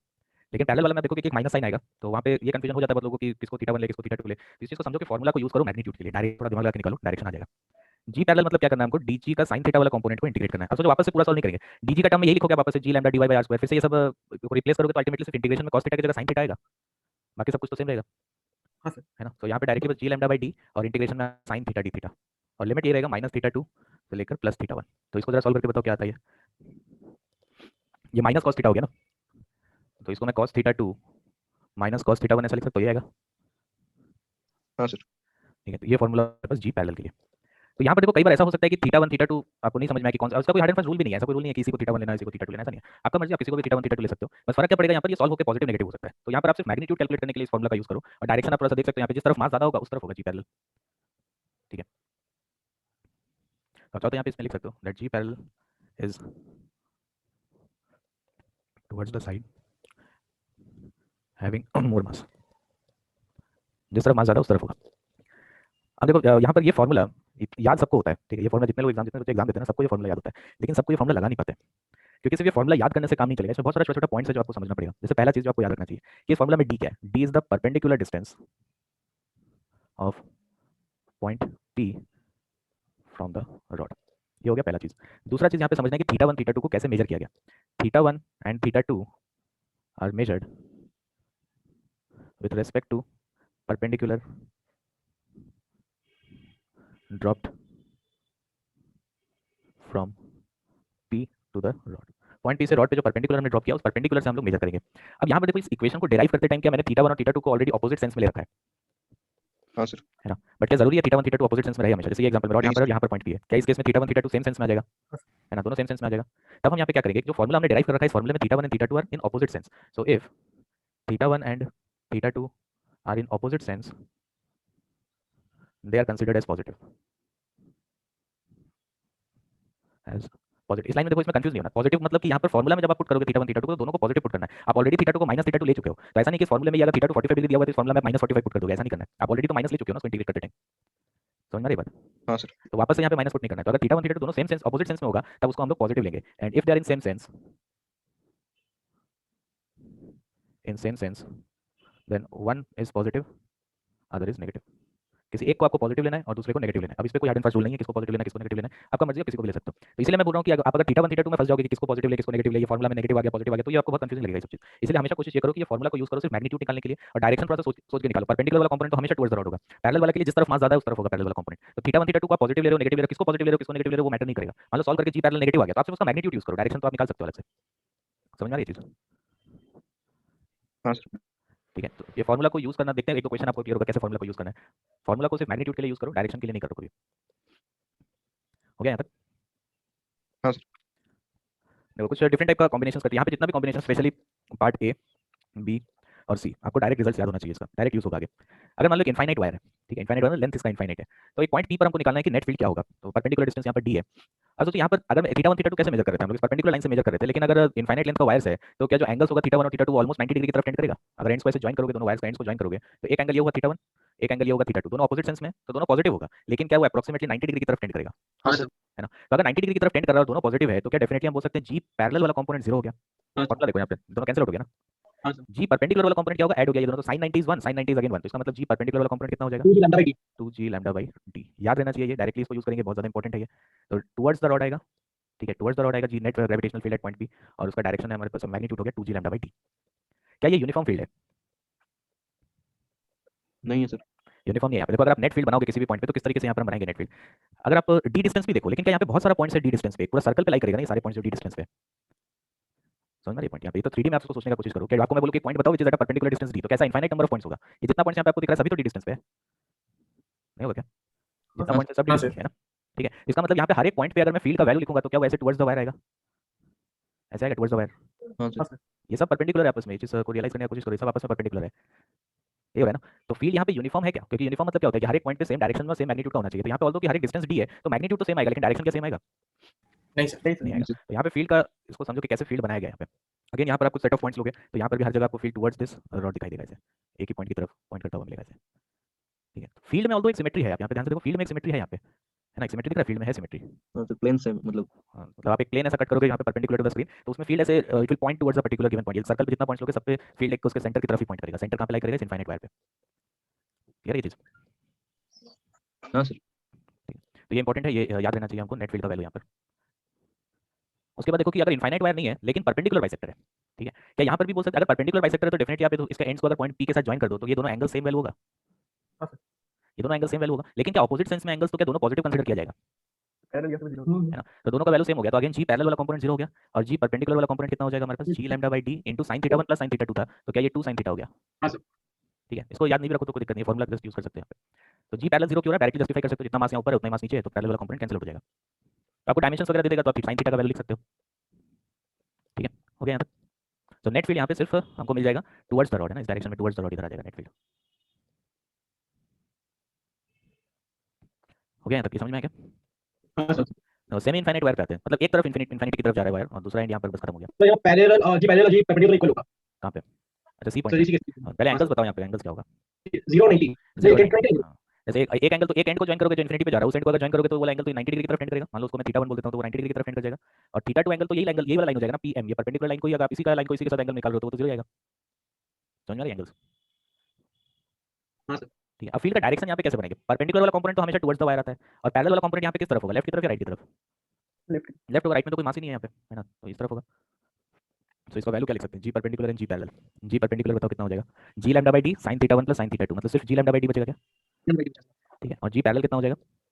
ये minus g lambda by minus plus और नहीं करना, मैग्नीट्यूड लिखो, डायरेक्शन तो पता चल गया ना हमको, G lambda by G lambda by D. फिर से बोल रहा हूँ, माइनस प्लस में कंफ्यूज नहीं होना, डायरेक्शन पता चल गया तो फॉर्मूला का यूज सिर्फ मैग्नीट्यूड के लिए करो। ठीक है, तो इन दोनों को अगर हम ऐड कर दें तो नेट फील्ड इस डायरेक्शन में आ जाएगा हमारे पास, जिसका वैल्यू हम लोग लिख सकते हैं root 2 g lambda by d. ठीक है, तो this angle is 45 degree. Clear है यहाँ तक? हाँ सर। तो इसको आप याद रख सकते हो, ये इंपॉर्टेंट है, इसको डायरेक्टली यूज करेंगे हम लोग आगे। इसको ऐसे याद रखो, root 2 g lambda by d याद रखने की जरूरत नहीं है, एक एक कंपोनेंट कितना है, जी लैम्डा बाई डी के इक्वल है। इसी तरह से लास्ट में अगर पॉइंट पी को थोड़ा सा बाहर की तरफ रख दिया जाए, ये जो पॉइंट एम आपको यहाँ पे दिख रहा है ये भी एक सेमी इनफाइनाइट वायर है। ठीक है, तो अब यहाँ पे एंगल्स कैसे मेजर करेंगे, पॉइंट पी को दोनों एंड्स के साथ ऐसे ज्वाइन कर देंगे इस तरह से, तो एक एंड तो बिल्कुल इन्फिनिटी पे जा रहा है तो उसको ज्वाइन करोगे तो ऑलमोस्ट एक हॉरिजॉन्टल लाइन बन जाएगा हमारे पास। तो एंगल्स क्या देखने को मिल रहा है यहाँ पे, एक एंगल ये वाला हो गया जिसका वैल्यू पाई बाई 4 है हाँ सर, पहले वाला 10 बाई 2 और दूसरा ये वाला एंगल है which is almost pi by 2, लेकिन सेम सेंस में है। तो जैसे मान लो आप थीटा 1 को अगर पाई बाई 2 ले लेते हो तो आप थीटा 2 को माइनस पाई बाई 4 ले सकते हो, आप रिवर्स भी कर सकते हो, आप चाहो तो थीटा 2 को प्लस पाई बाई 4 लेके थीटा 1 को माइनस पाई बाई 2 कर सकते हो, कोई दिक्कत नहीं है उसमें। ठीक है, तो क्योंकि मैं फॉर्मूला फिर से बोल रहा हूं, फॉर्मूला को यूज करेंगे सिर्फ मैग्नीट्यूड के लिए। डायरेक्शंस ऑलरेडी मेरे को मालूम है यहाँ पे क्या क्या डायरेक्शंस होगा, परपेंडिकुलर वाला कंपोनेंट तो आएगा टुवर्ड्स द रॉड, मतलब इस परपेंडिकुलर में इधर नीचे की तरफ टुवर्ड्स द रॉड, और पैरेलल वाला किधर आ जाएगा, यहाँ पे तो राइट में कोई मास ही नहीं तो लेफ्ट की तरफ ही आना चाहिए, ये होगा ना। हाँ सर। ठीक है, तो ये हो गया जी पैरेलल, ये हो गया जी परपेंडिकुलर। तो वैल्यू क्या हो जाएगा, जी परपेंडिकुलर कितना हो गया, जी परपेंडिकुलर हो जाएगा सर, ये हो जाएगा 2 root 2 plus 1 by root 2 g lambda d root 2 plus 1 by root 2 root 2 plus 1 by root 2 क्यों होगा, one sine minus theta 1 plus sine theta 2, तो साइन थीटा 1 हो गया 1, साइन थीटा 2 हो गया माइनस 1 बाई रूट 2। हाँ माइनस सर, वही तो मैं वहाँ पे वो माइनस। अरे देखो मान लो कोई इसको रिवर्स करता तो क्या होता, कोई अगर इसको थीटा 1 को ले लेता पाई बाई 4, कोई ऐसा लिखता मैं थीटा 1 को पाई बाई 4 लूंगा, थीटा 2 को माइनस पाई बाई 2 लूंगा, तो वो आंसर क्या लिखता, 1 बाई रूट 2 माइनस 1 लिखता, हाँ सर, मैग्नीट्यूड सेम रहता है। मैग्नीट्यूड सेम रहता, तो 1 बाई रूट 2 माइनस 1 लिखता, आपको दिख रहा है कि वो नेगेटिव है तो उसको चेंज कर लो क्योंकि डायरेक्शन ऑलरेडी आपको मालूम है। तो ये मैटर नहीं करता थीटा 1 थीटा 2 किसको लेते हो, या फिर इनफैक्ट ये भी मैटर नहीं करता किसको प्लस माइनस ले रहे हो, लेकिन ये जरूर ध्यान रखना कि एक प्लस होगा दूसरा माइनस होगा, सेम सेंस में यहाँ पे।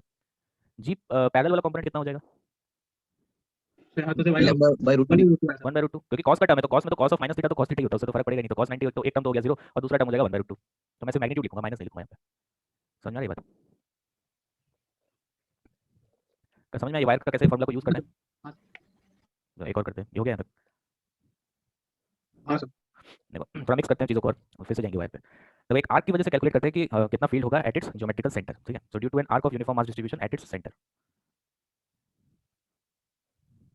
तो ये सेंटर ओ मान लेते हैं, इसे ओ या फिर पी हो गया, बोलो इस पॉइंट पी पे मेरे को निकालना है कि क्या फील्ड होगा। तो एक काम करते हैं, यहाँ पर हम एक लाइन बनाते हैं एंगल बाइसेक्टर। ठीक है, एक लाइन बनाते हैं एंगल बाइसेक्टर। इस लाइन का फायदा क्या है कि मास डिस्ट्रीब्यूशन बिल्कुल सेम होगा, जितना मास यहाँ लेफ्ट में उतना ही मास राइट में। ठीक है, तो this is an angle bisector. अब यहाँ पर एलिमेंट्स लेना स्टार्ट करते हैं, एलिमेंट अगेन एक पॉइंट मास आएगा, लेकिन अब एलिमेंट किसी एंगल पर जाकर एक स्मॉल एंगुलर एलिमेंट हमको यहाँ पे कंसीडर करना पड़ेगा। तो मैं थीटा का टर्म यूज नहीं कर रहा हूँ यहाँ पे, मैं मान लेता हूँ अल्फा एंगल पर जाकर एक छोटा सा एलिमेंट यहाँ हमने डी अल्फा। ठीक है, तो ये जो एलिमेंट यहाँ पे आपको दिख रहा है, इस एलिमेंट का मास कितना होगा, lambda lambda r r d alpha, यहाँ पे आर डी अल्फा होगा। अब फील्ड कौन सा डायरेक्शन में होगा इसकी वजह से, क्या फील्ड टुवर्ड्स द पॉइंट होता है, हाँ सर, इस डायरेक्शन में आएगा टुवर्ड्स द पॉइंट मास, मतलब डी जी। अब बताओ कि रिजल्टेंट अगर निकाला जाए यहाँ पर हर एक एलिमेंट का तो कौन सा डायरेक्शन में आना चाहिए रिजल्टेंट, एंगल बाइसेक्टर की तरफ एंगल बाइसेक्टर के अलॉन्ग आना चाहिए, क्योंकि हॉरिजॉन्टल वाला कंपोनेंट क्या कैंसिल आउट होगा। देखो ये राइट में जो भी मासेस है इसकी वजह से जो हॉरिजॉन्टल कंपोनेंट है वो राइट की तरफ आएगा डीजी का, और जो भी एलिमेंट यहाँ पे आपको दिख रहा है लेफ्ट पोर्शन में यहाँ पे एंगल बाइसेक्टर में, इसकी वजह से जो कंपोनेंट आएगा वो क्या राइट लेफ्ट की तरफ आ जाएगा, तो कैंसिल आउट हो जाएगा हॉरिजॉन्टल वाला कंपोनेंट। ये चीज समझ में आ रहा है, ऐसे एलिमेंट है एंगल बाइसेक्टर है। यहाँ पे जितने एलिमेंट्स है सबका कंट्रीब्यूशन अगर बनाना स्टार्ट करोगे यहाँ पे इस तरीके से डी इस तरीके से आएगा, है ना, तो इन सबका रिजल्टेंट अगर निकालेंगे तो एक कंपोनेंट ऊपर, रिजल्टेंट का एक कंपोनेंट इधर आएगा, ये होगा। उसके बाद यहाँ पे जितने एलिमेंट्स है इसका फील्ड अगर लिखोगे तो इसका फील्ड को अगर फाइनली सॉल्व करोगे तो दिख रहा है कि एक रिजल्टेंट इसका भी ऊपर आएगा और दूसरा रिजल्टेंट लेफ्ट की तरफ आएगा, तो ये वाला कंपोनेंट तो कैंसिल आउट हो जाएगा ना। हाँ सर। ठीक है, तो रिजल्टेंट फील्ड हमको किस डायरेक्शन में मिलने वाला है, रिजल्टेंट फील्ड हमको एंगल बाइसेक्टर के अलॉन्ग मिलेगा, इसलिए मैंने स्टार्ट किया था यहाँ पे एंगल बाइसेक्टर को अज्यूम करते हुए एंगल बाइसेक्टर से मेजर कर रहे हैं। तो यहाँ पर हम लोग आर्क्स के लिए एक जनरल चीज भी बोलेंगे कि कभी भी आपको एक आर्क मिल जाता है तो हमेशा ध्यान रखना है कि नेट फील्ड जो होगा that will B along the angle bisector and towards the arc. ठीक है, एंगल बाइसेक्टर के अलॉन्ग होगा टुवर्ड्स द आर्क होगा, सो net field at centre of arc is along the angle bisector and towards the arc. ठीक है, अब value निकालते हैं यहाँ पे। देखो डी जी का वैल्यू आप लिख सकते हैं, यहाँ पे डी जी का वैल्यू कितना लिख सकते हैं हम लोग, जी इंटू मास हो जाएगा हमारे पास लैम्डा आर डी अल्फा, और perpendicular distance of point P from this mass कितना है, इस एलिमेंट का पॉइंट पी से कितना डिस्टेंस है, आर के इक्वल है तो आर है ना, तो रेडियस ही होगा डिस्टेंस, तो divided by are square, so g lambda by r times of d alpha. तो नेट फील्ड अगर मेरे को निकालना है एट द सेंटर, मैग्नीट्यूड लिखता हूं, तो क्या ये integral of D G cos alpha component को इंटीग्रेट करना है ना, इसका जो कंपोनेंट है अलॉन्ग द एंगल बाइसेक्टर उसी को इंटीग्रेट करना है। ठीक है, सो g lambda by are integration से बाहर आ गया, हमारे पास बच गया कॉस अल्फा डी अल्फा। बताओ लिमिट इसका, माइनस थीटा बाई 2 से plus theta by minus theta by 2 से प्लस थीटा बाई 2, तो कितना हो जाएगा ये, सॉल्व करके बताओ क्या आएगा, 2 sin theta by 2 2 sin theta by 2, तो 2g lambda by r into sine theta by 2। ठीक है, बहुत इंपॉर्टेंट है, याद होना चाहिए फॉर्मूला, और साथ ही ये भी याद होना चाहिए कहाँ पे निकाले, फॉर्मूला याद कर लेते फिर एक साल बाद भूल जाते कहाँ निकाले थे फॉर्मूला, ये तो आर्क के सेंटर पे निकाला हुआ है, मैंने ऐसा भी देखा, फॉर्मूला याद कर लिया फिर बोले किसका फॉर्मूला था। समझ में ये कैलकुलेशन इजी सिंपल है, कैलकुलेशन सबसे टफ कैलकुलेशन रॉड का ही होता है, रॉड में थोड़ा सा इंटीग्रेशन ज़्यादा, बाकी कोई अब जितना भी आप इंटीग्रेशन करोगे छोटे छोटे इंटीग्रेशन से बहुत टफ नहीं है सब। ठीक है, जैसे एक सेमी सर्कल के लिए बता सकते हो सेंटर पे कितना होगा, पहले तो जो पॉइंट्स है उसको फॉलो करने की कोशिश करो, हमको क्या पता है एंगल बाइसेक्टर के अलॉन्ग होगा और टुवर्ड्स द आर्क होगा, तो अगर मैं एक सेमी सर्कुलर रिंग के लिए भी निकालूंगा तो इसके सेंटर पे क्या होगा, along the angle bisector and towards the semi circle ही होगा। तो डायरेक्शन पहले बना लो, ये डायरेक्शन आने वाला है, अब इसका वैल्यू लिखो, यहाँ पर हमारे पास ये थीटा क्या है ना, theta is the total angle subtended with arc at the centre, तो क्या यहाँ पे जो थीटा का वैल्यू है वो 180 डिग्री है, समझ रहे हैं, तो यहाँ पे जी का वैल्यू कितना हो जाएगा 2 जी लैम्डा बाई आर, ये होगा। हाँ सर। तो याद रखना इसको याद रखने की जरूरत नहीं है, आर्क में मैं बोलता हूँ कि आप जनरल फॉर्मूला याद रखो तो ये सब हो जाएगा, तो अभी तो फॉर्मूला का लिस्ट स्टार्ट हुआ है फिजिक्स में, अभी तो बहुत फॉर्मूला पढ़ना है। कंप्लीट रिंग के लिए कितना हो जाएगा सेंटर पे, -2g lambda by r minus zero zero नहीं हो zero हो जाएगा, जाएगा। टोटल एंगल 2 पाई है ना, तो साइन पाई हो गया, वैसे भी देख सकते हो हर एक एलिमेंट का कंट्रीब्यूशन देखोगे तो टोटल वेक्टर एडिशन तो 0 हो जाएगा ना, हाँ सर, हाँ सर। 0 at the centre. ठीक है, तो इसके सेंटर पे फिर 0 हो गया, लेकिन ये तभी 0 होगा अगर मास डिस्ट्रीब्यूशन यूनिफॉर्म नहीं होता, तभी 0 आता क्या सेंटर पे, नहीं नहीं आता। सर हाँ, तो यहाँ पे अगर जी फील्ड हम लोग बोल रहे हैं सेंटर पे 0 है तो वो तभी हो रहा है जब मास डिस्ट्रीब्यूशन यूनिफॉर्म है, so if mass distribution is non uniform then g is not equal to 0 at centre. तो यहाँ पे ये जो भी कैलकुलेशन हम लोग कर रहे हैं ये सब यूनिफॉर्म मास डिस्ट्रीब्यूशन के लिए कर रहे हैं, ध्यान रखना जो फॉर्मूला आप डिराइव कर रहे हो ये सिर्फ यूनिफॉर्म मास डिस्ट्रीब्यूशन के लिए वैलिड है। तो ये इंटीग्रेशन हम क्यों पढ़ रहे हैं, ठीक है, इंटीग्रेशन हम इसलिए पढ़ रहे हैं क्योंकि अगर आपको कभी कोई दूसरा वेरिएशन दे दिया जाए मास का, मान लिया मैं लैम्डा का आपको कोई फंक्शन दे दूं ताकि आप सॉल्व कर पाओ इंटीग्रेशन, आपको पता हो कि कैसे एलिमेंट लेना है, कैसे इंटीग्रेशन को फॉर्म करना है। ठीक है, वरना तो फिर इसको इंटीग्रेशन करने का जरूरत नहीं था, मैं डायरेक्ट रिजल्ट बता देता उससे भी काम हो जाता। तो इंटीग्रेशन हम इसलिए पढ़ रहे हैं क्योंकि आपको लैम्डा वगैरह का कोई फंक्शन चेंज करके दे दिया जाए तो आपको समझ में आना चाहिए कैसे एलिमेंट लिया गया, कैसे इंटीग्रेशन बनाया गया, कैसे सॉल्व हुआ। सर सर्कल में अगर डायमीटर के दो साइड में सिमेट्रिकल है मास तो 0 डायमीटर के दो साइड उसमें भी इंपॉर्टेंट कैसे सिमेट्रिकल, मतलब कि यहाँ पे देखो इस तरीके का सिमेट्री अगर कि जैसे यहाँ पे जितना मास है यहाँ पर भी उतना ही मास है, तब उस केस में भी 0 नहीं आएगा। अगर यहाँ पर m1 मास है यहाँ पर m2 मास है, अब यहाँ पर भी m1 है और यहाँ पर भी m2 है, तब 0 आएगा नहीं सर नहीं आएगा, लेकिन यहाँ पर m1 है और यहाँ पर m2 है 0 आएगा। हाँ सर तो इसमें कुछ ऐसा डायरेक्टली कोई रूल नहीं बना सकते इसमें, अगर नॉन यूनिफॉर्म है तब आपको चेक करना पड़ेगा। तो यहाँ पर एक काम कर सकते हो आप, not equal to 0 at centre को आप ऐसे लिख सकते हो, मे नॉट बी 0।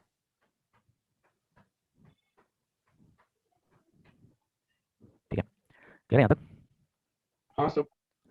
अब देखो कैसे एक स्ट्रेट वायर जो हमने पढ़ा था और एक आर्क का कांसेप्ट को ऐसे ऐड अप कर सकते हैं। एक क्वेश्चन देखो यहाँ पे कैसे कर सकते हैं, मतलब पॉइंट पी यहाँ पर आपको फील्ड निकालना है, पॉइंट पी पे नेट फील्ड क्या होगा। तो यहाँ पे ये इस पूरे सिस्टम को ध्यान से देखो, तो ऐसे क्वेश्चन को अप्रोच कैसे करना है, आप इसको डिफरेंट पार्ट्स में ब्रेक कर लो। जैसे आपको यहाँ पे ये दिखाई दे रहा होगा, ये एक सर्कुलर पोर्शन है, ये एक आर्क है, तो इसको मान लो ये एक सेमी इनफाइनाइट वायर हो गया पोर्शन 1, पोर्शन 2 एक आर्क हो गया, portion 3 is again a semi infinite wire, तीनों के लिए अलग अलग सॉल्व करो।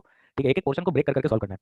तो जैसे पोर्शन 1 वायर 1 के लिए अगर मैं लिखूंगा तो नेट फील्ड कौन से डायरेक्शन में आएगा, एक सेमी इनफाइनाइट वायर के लिए फील्ड कितना था,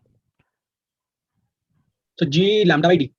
जी लैम्डा बाई डी, नहीं वो तो एक एक कंपोनेंट हुआ, नेट देखो कितना था, हाँ सर, 2 इधर भी जी लैम्डा बाई डी, इधर भी G lambda by D, √2 g lambda। Root two वाला ऐसे याद मत रखो उसको, फंस जाओगे उसमें क्वेश्चंस में। तो इसको इस तरह से अप्रोच करो, जैसे यहाँ पर अगर मैं ये पॉइंट्स हो गए, पॉइंट पी अगर एक आर्क आपको यहाँ पे बोल दिया है तो इसका मतलब बेसिकली जो पॉइंट पी है वो कहाँ पे आ जाएगा, जो सेमी इनफाइनाइट वायर है उसका एंड हो गया ना बिल्कुल, हाँ सर। है ना, उसका एंड हो गया, इसको हटा देता हूं, इसका रेडियस है हमारे पास आर। अब देखो वायर 1 की वजह से फील्ड लिखते हैं, 1 की वजह से एक कंपोनेंट इधर आ जाएगा टुवर्ड्स द वायर, हाँ सर। उसका वैल्यू हो जाएगा G lambda by this perpendicular distance is R. हाँ सर। दूसरा कंपोनेंट आ जाएगा अलोंग द वायर, इधर राइट की तरफ आएगा, राइट की तरफ वहां से वायर 1 को देखो तो इधर भी आ गया हमारे पास जी लैम्डा बाय, ठीक है, ये हो गया वायर 1 के लिए। वायर 2 के लिए लिखते हैं ये सेमी सर्कुलर पोर्शन के लिए, सेमी सर्कुलर पोर्शन के लिए हमको क्या पता है कि एंगल बाइसेक्टर के अलॉन्ग आने वाला है, हाँ सर। ठीक है, और एंगल बाइसेक्टर के अलॉन्ग किस डायरेक्शन में आएगा, टुवर्ड्स द आर्क। तो यहाँ पे एक क्वार्टर सर्कुलर है तो ये 45 डिग्री एंगल है, हाँ सर। और वैल्यू कितना हो जाएगा, वही value 2 g lambda by r sin 90 हो जाएगा यहाँ पे, हाँ सर। है ना, तो sin 90 बाय मतलब sin 45 हो गया ये, तो 2g r कितना होगा, फिर तो हो जाएगा वो g r by √2 √2 g lambda by r, √2 lambda √2 g lambda by r, ये होगा। हाँ sir. Third portion third wire के लिए लिखते हैं, थर्ड वायर के लिए एक कंपोनेंट तो अगेन टुवर्ड्स द वायर आएगा, हाँ सर। और इसका भी वैल्यू हो जाएगा जी लैम्डा बाय आर, और दूसरा कंपोनेंट टुवर्ड्स द वायर इधर नीचे की तरफ आएगा जिसका value g lambda by r. अब इसको ऐड करके देखो क्या आ रहा है, देखो जी लैम्डा बाय आर ये दोनों कंपोनेंट कैंसिल आउट हो गया, हाँ सर। ये दोनों कंपोनेंट भी कैंसिल आउट हो गया, बच्चे सही हो तो जी में कितना बचा, √2 g lambda by r। G lambda by, समझ में कैसे निकाले, एक एक कंपोनेंट का अलग अलग सॉल्व करो बस, एक एक पोर्शन को अलग अलग देखो, उसका अलग अलग लिखो यहाँ पे वैल्यूज क्या आएगा, उसके बाद सॉल्व करो, ऐड कर दो बस, क्लियर है ये। हाँ सर हाँ सर तो कर सकते हो इसको सेकंड वाला हाँ पॉइंट यहाँ पे। हाँ सर तो इसको करना आप लोग 2g लैम्डा भी आ रहा है 2g लैम्डा में आ जाएगा। आई थिंक 0 आ जाएगा इसका। जीरो आ जाएगा जीरो 2g लैम्डा वाला लेफ्ट की तरफ आएगा तो राइट की तरफ भी आएगा 2g लैम्डा। लैम्डा हाँ सर इसमें 0 आएगा हाँ, कैसे आया। हाँ सर ठीक है इसको करना है एक बार समझ में आया मेथड कैसे फॉलो करना है। Right. पोर्शन एक पोर्शन को अलग अलग करो। नेक्स्ट इसके बाद आते हैं देखो रिंग के सेंटर पे हम लोगों को पता है 0 होता है लेकिन इसके एक्सिस पे किसी दूसरे पॉइंट पे निकालेंगे तो क्या होगा। देखो लिमिटेशंस क्या क्या हम लोग कहाँ पे कैलकुलेट कर सकते हैं रिंग का। रिंग के एक्सिस पे आपको हर एक पॉइंट पे मालूम होगा वैल्यू। इसके अलावा आपको किसी पॉइंट पे फील्ड का वैल्यू नहीं मालूम होगा। आपसे कोई पूछे यहाँ पे बताओ आप नहीं बता पाओगे। कोई पूछे यहाँ पे बताओ यहाँ पे 0 होगा यहाँ पे नहीं हो सर 0 नहीं होगा। होगा कितना होगा वो नहीं बता पाएंगे। तो यहाँ पर मैथमेटिकल आपके पास एक लिमिटेशन है ऐसा नहीं कि आप कैलकुलेट कर नहीं सकते कर सकते हो लेकिन अभी 11 लेवल पे इतना मैथमेटिक्स नहीं बन पाएगा अभी। तो आपको फील्ड कहाँ पे मालूम होगा इसके एक्सिस पे आपको हर एक पॉइंट पे मालूम होगा। तो मान लेते हैं यूनिफॉर्म मास डिस्ट्रीब्यूशन का रिंग है मास पर यूनिट लेंथ इज लैम्डा और point P is at a distance x from the centre O। हमको निकालना है क्या होगा फील्ड का वैल्यू पॉइंट P पे। ध्यान रखना x is a known value आपको बोल दिया है पॉइंट P पे निकालो। तो एलिमेंट हम क्या लेंगे एक छोटा सा डीएम मास एक यहाँ पे कंसीडर करता है। देखो यहाँ पे ऐसा नहीं कि r पे जाके डी अल्फा पे जाके डी अल्फा एलिमेंट अभी नहीं देखते हैं बाद में जरूरत पड़ेगा तो करेंगे। मान लेते हैं डीएम मास है इस मास की वजह से पॉइंट P पर फील्ड का डायरेक्शन क्या होगा टुवर्ड्स द पॉइंट मास इधर होगा हाँ सर टुवर्ड्स द पॉइंट मास। तो ये हो गया हमारे पास डी जी। मान लेते हैं दिस एंगल इज थीटा। मेरे को थीटा कांस्टेंट है या वेरिएबल है। कांस्टेंट है सर हर एक एलिमेंट के लिए लिखेंगे तो थीटा कांस्टेंट आएगा हाँ सर है ना। तो theta is a constant x and theta is constant. ठीक है अब यहाँ पे नेट फील्ड का डायरेक्शन क्या होगा। ऑब्वियसली हर एक एलिमेंट का क्या फील्ड सेम डायरेक्शन में आएगा या डिफरेंट डायरेक्शन में आएगा। डिफरेंट डिफरेंट डायरेक्शन में आएगा। तो हर एक फील्ड के लिए अगर मैं यहाँ पे पॉइंट P पे बनाऊंगा यहाँ पर फील्ड का डायरेक्शन तो क्या ऐसे कोन जैसा बन जाएगा। सब सारे वेक्टर्स को अगर बनाओगे तो ऐसा बन जाएगा हर एक हाँ एलिमेंट के लिए। हाँ सर तो इन सबको ऐड करेंगे तो कौन सा डायरेक्शन में आएगा। क्या वर्टिकल वाला डेफिनेटली कैंसिल आउट होगा। एक्सियल तो एक्सिस के अलॉन्ग बनेगा क्या रिजल्टेंट एक्सिस के अलॉन्ग आएगा इधर। हाँ सर ये समझ में आया क्या। हाँ सर अगर यहाँ पर एक पॉइंट लेता मैं क्यू यहाँ पे क्यों कौन सा डायरेक्शन में आता field right side right side में आता है ना लेफ्ट साइड में नहीं आता राइट साइड में आता। तो इसको कैलकुलेट करते हैं कि क्या होना चाहिए फील्ड का वैल्यू एट पॉइंट P। तो फील्ड का वैल्यू पॉइंट P पे निकालने के लिए हम क्या कर सकते हैं इसमें कि net field at point P क्या इसको मैं integral of dg cos theta लिख सकता हूँ। ये होगा ना इसका सिर्फ एक कंपोनेंट है अलोंग द एक्सिस वाला कंपोनेंट को ऐड करना है ना। ठीक है समझ में आ रहा है क्या ये बात। यस हाँ सर इसको मैं स्मॉल r ले लेता हूँ इस डिस्टेंस को। स्मॉल r कांस्टेंट है या वेरिएबल है कांस्टेंट कांस्टेंट कांस्टेंट है। तो cos थीटा थीटा कांस्टेंट है तो cos थीटा कांस्टेंट है ये इंटीग्रेशन से बाहर आ गया। अब इंटीग्रल ऑफ dg को मैं क्या लिख सकता हूँ g times of mass of the element dm divided by r square होगा। सो g कांस्टेंट है r स्मॉल r भी कांस्टेंट है cos थीटा भी कांस्टेंट है। क्या इंटीग्रल ऑफ dm बना क्या इंटीग्रल dm मतलब टोटल मास हो गया इस रिंग का होगा। समझ में आ रहा है क्या चीज। हाँ sir so g m by are square into cos theta. तो इसको आप और भी फॉर्म में कन्वर्ट कर सकते हो g M into cos theta को आप यहाँ पे क्या लिख सकते हो कॉस थीटा को बताओ क्या लिख सकते हैं x divided by small r लिख सकते हैं। हाँ sir so x divided by small r cube. तो यहाँ पे ये चीज़ ध्यान रखना यहाँ पे ये भूल जाते हैं हम लोग बाद में कि स्मॉल आर क्या था। स्मॉल आर पॉइंट P और इस रिंग के सर्कमफ्रेंस को ज्वाइन करोगे तो वो डिस्टेंस है स्मॉल आर। ठीक है इसको याद रख सकते हैं डायरेक्टली। क्लियर है यहाँ तक।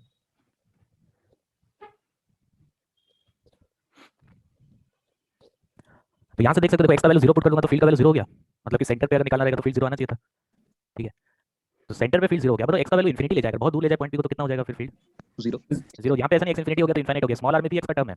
स्मॉल आर क्या है स्मॉल आर है under root of capital R square plus x square. तो ऐसा गलती मत करना कि न्यूमरेटर में एक्स है डिनोमिनेटर में नहीं है। डिनोमिनेटर में भी एक्स का टर्म है। तो आप जितना ज्यादा दूर जाओगे एक मास से तो डेफिनेटली फील्ड का वैल्यू 0 की तरफ जाना चाहिए है ना। तो एक्स का वैल्यू 0 पे भी फील्ड 0 है एक्स का वैल्यू इन्फिनिटी पे भी फील्ड 0 है। तो मान लो कि अगर मैं एक वेरिएशन बनाऊं फील्ड का विद एक्स एक्सिस मतलब इस एक्सिस को मैं एक्स एक्सिस बोल रहा हूं और मैं राइट डायरेक्शन को अगेन पॉजिटिव लूंगा। ठीक है तो जरा सोचने की कोशिश करो यहाँ पे इन 0 ओरिजिन पे फील्ड 0 हो गया। ठीक है यहाँ पे पॉजिटिव एक्स एक्सिस में यहाँ पे जो भी पॉइंट लिया जा रहा है जैसे ये पॉइंट P यहाँ पर आप ले रहे हो तो पॉइंट P में ग्राफ जब बनाएंगे तो इस फील्ड को पॉजिटिव लेंगे नेगेटिव लेंगे नेगेटिव नेगेटिव नेगेटिव लेंगे इसका वैल्यू को। और इन्फिनिटी पे जा रहे हैं तो ग्राफ 0 की तरफ टेंड कर रहा है मतलब यहाँ पे नेगेटिव की तरफ 0 की तरफ टेंड करेगा इधर नेगेटिव है ना वैल्यू तो नीचे से 0 की तरफ टेंड करेगा ना। हाँ हाँ सर सर वैसे एक्स का वैल्यू मैं माइनस इन्फिनिटी लेके जाऊंगा तो फील्ड यहाँ पे राइट की तरफ होगा but it will be tending to 0 तो पॉजिटिव डायरेक्शन से ऊपर से 0 की तरफ टेंड करेगा। तो सोचो 0 पे ओरिजिन पे 0 है इन्फिनिटी पे 0 है क्या डेफिनेटली इसका मतलब बीच में कहीं मैक्सिमम आना चाहिए एक लोकल मैक्सिमम और मिनिमम आना चाहिए क्या। हाँ सर ये तो पढ़े हो ना मैथ्स में छोटा बेसिक सा चीज़ है मैक्सिमम मिनिमम। हाँ सर मैथ्स लगेगा अभी पूरा कोनिक सेक्शन आएगा आपका इसमें इससे दूर नहीं भाग सकते आप। ऐसा ग्राफ होना चाहिए। तो अगर एक लोकल मैक्सिमम मिनिमम वाला पोजीशन है तो देखते हैं कहाँ पर है ये। मतलब एक ऐसा पॉइंट है यहाँ पर देखो इस एक्सिस पे एक ऐसा पॉइंट है जहाँ पे फील्ड का मैग्नीट्यूड मैक्सिमम है। मैग्नीट्यूड तो मैक्सिमम है ना ये वाला पॉइंट को आप यहाँ पर ए पॉइंट बोलो या फिर इसको बी पॉइंट बोलो दोनों पॉइंट पे मैग्नीट्यूड तो मैक्सिमम ही है ना। डायरेक्शन ऑपोजिट है बट मैग्नीट्यूड तो मैक्सिमम है नहीं। हाँ सर हाँ सर ठीक है तो हम कैसे फाइंड आउट कर सकते हैं जी मैक्सिमम। ये इक्वेशन तो मैग्नीट्यूड दे रहा है हमको ना तो मैक्सिमम मैग्नीट्यूड फाइंड आउट करने की कोशिश करता हूँ। तो हम क्या कर सकते हैं इसमें वेरिएबल क्या है एक्स इज अ वेरिएबल तो d by d x of इसको डिफरेंशिएट अगर कर दे हम लोग तो g m x whole divided by यहाँ पे स्मॉल आर को पुट कर दे रहा हूँ एक्स के टर्म्स में तो ये capital R square plus x square power 3/2 हो जाएगा ये पूरा इसको इक्वल टू 0 करना है ये करना है ना।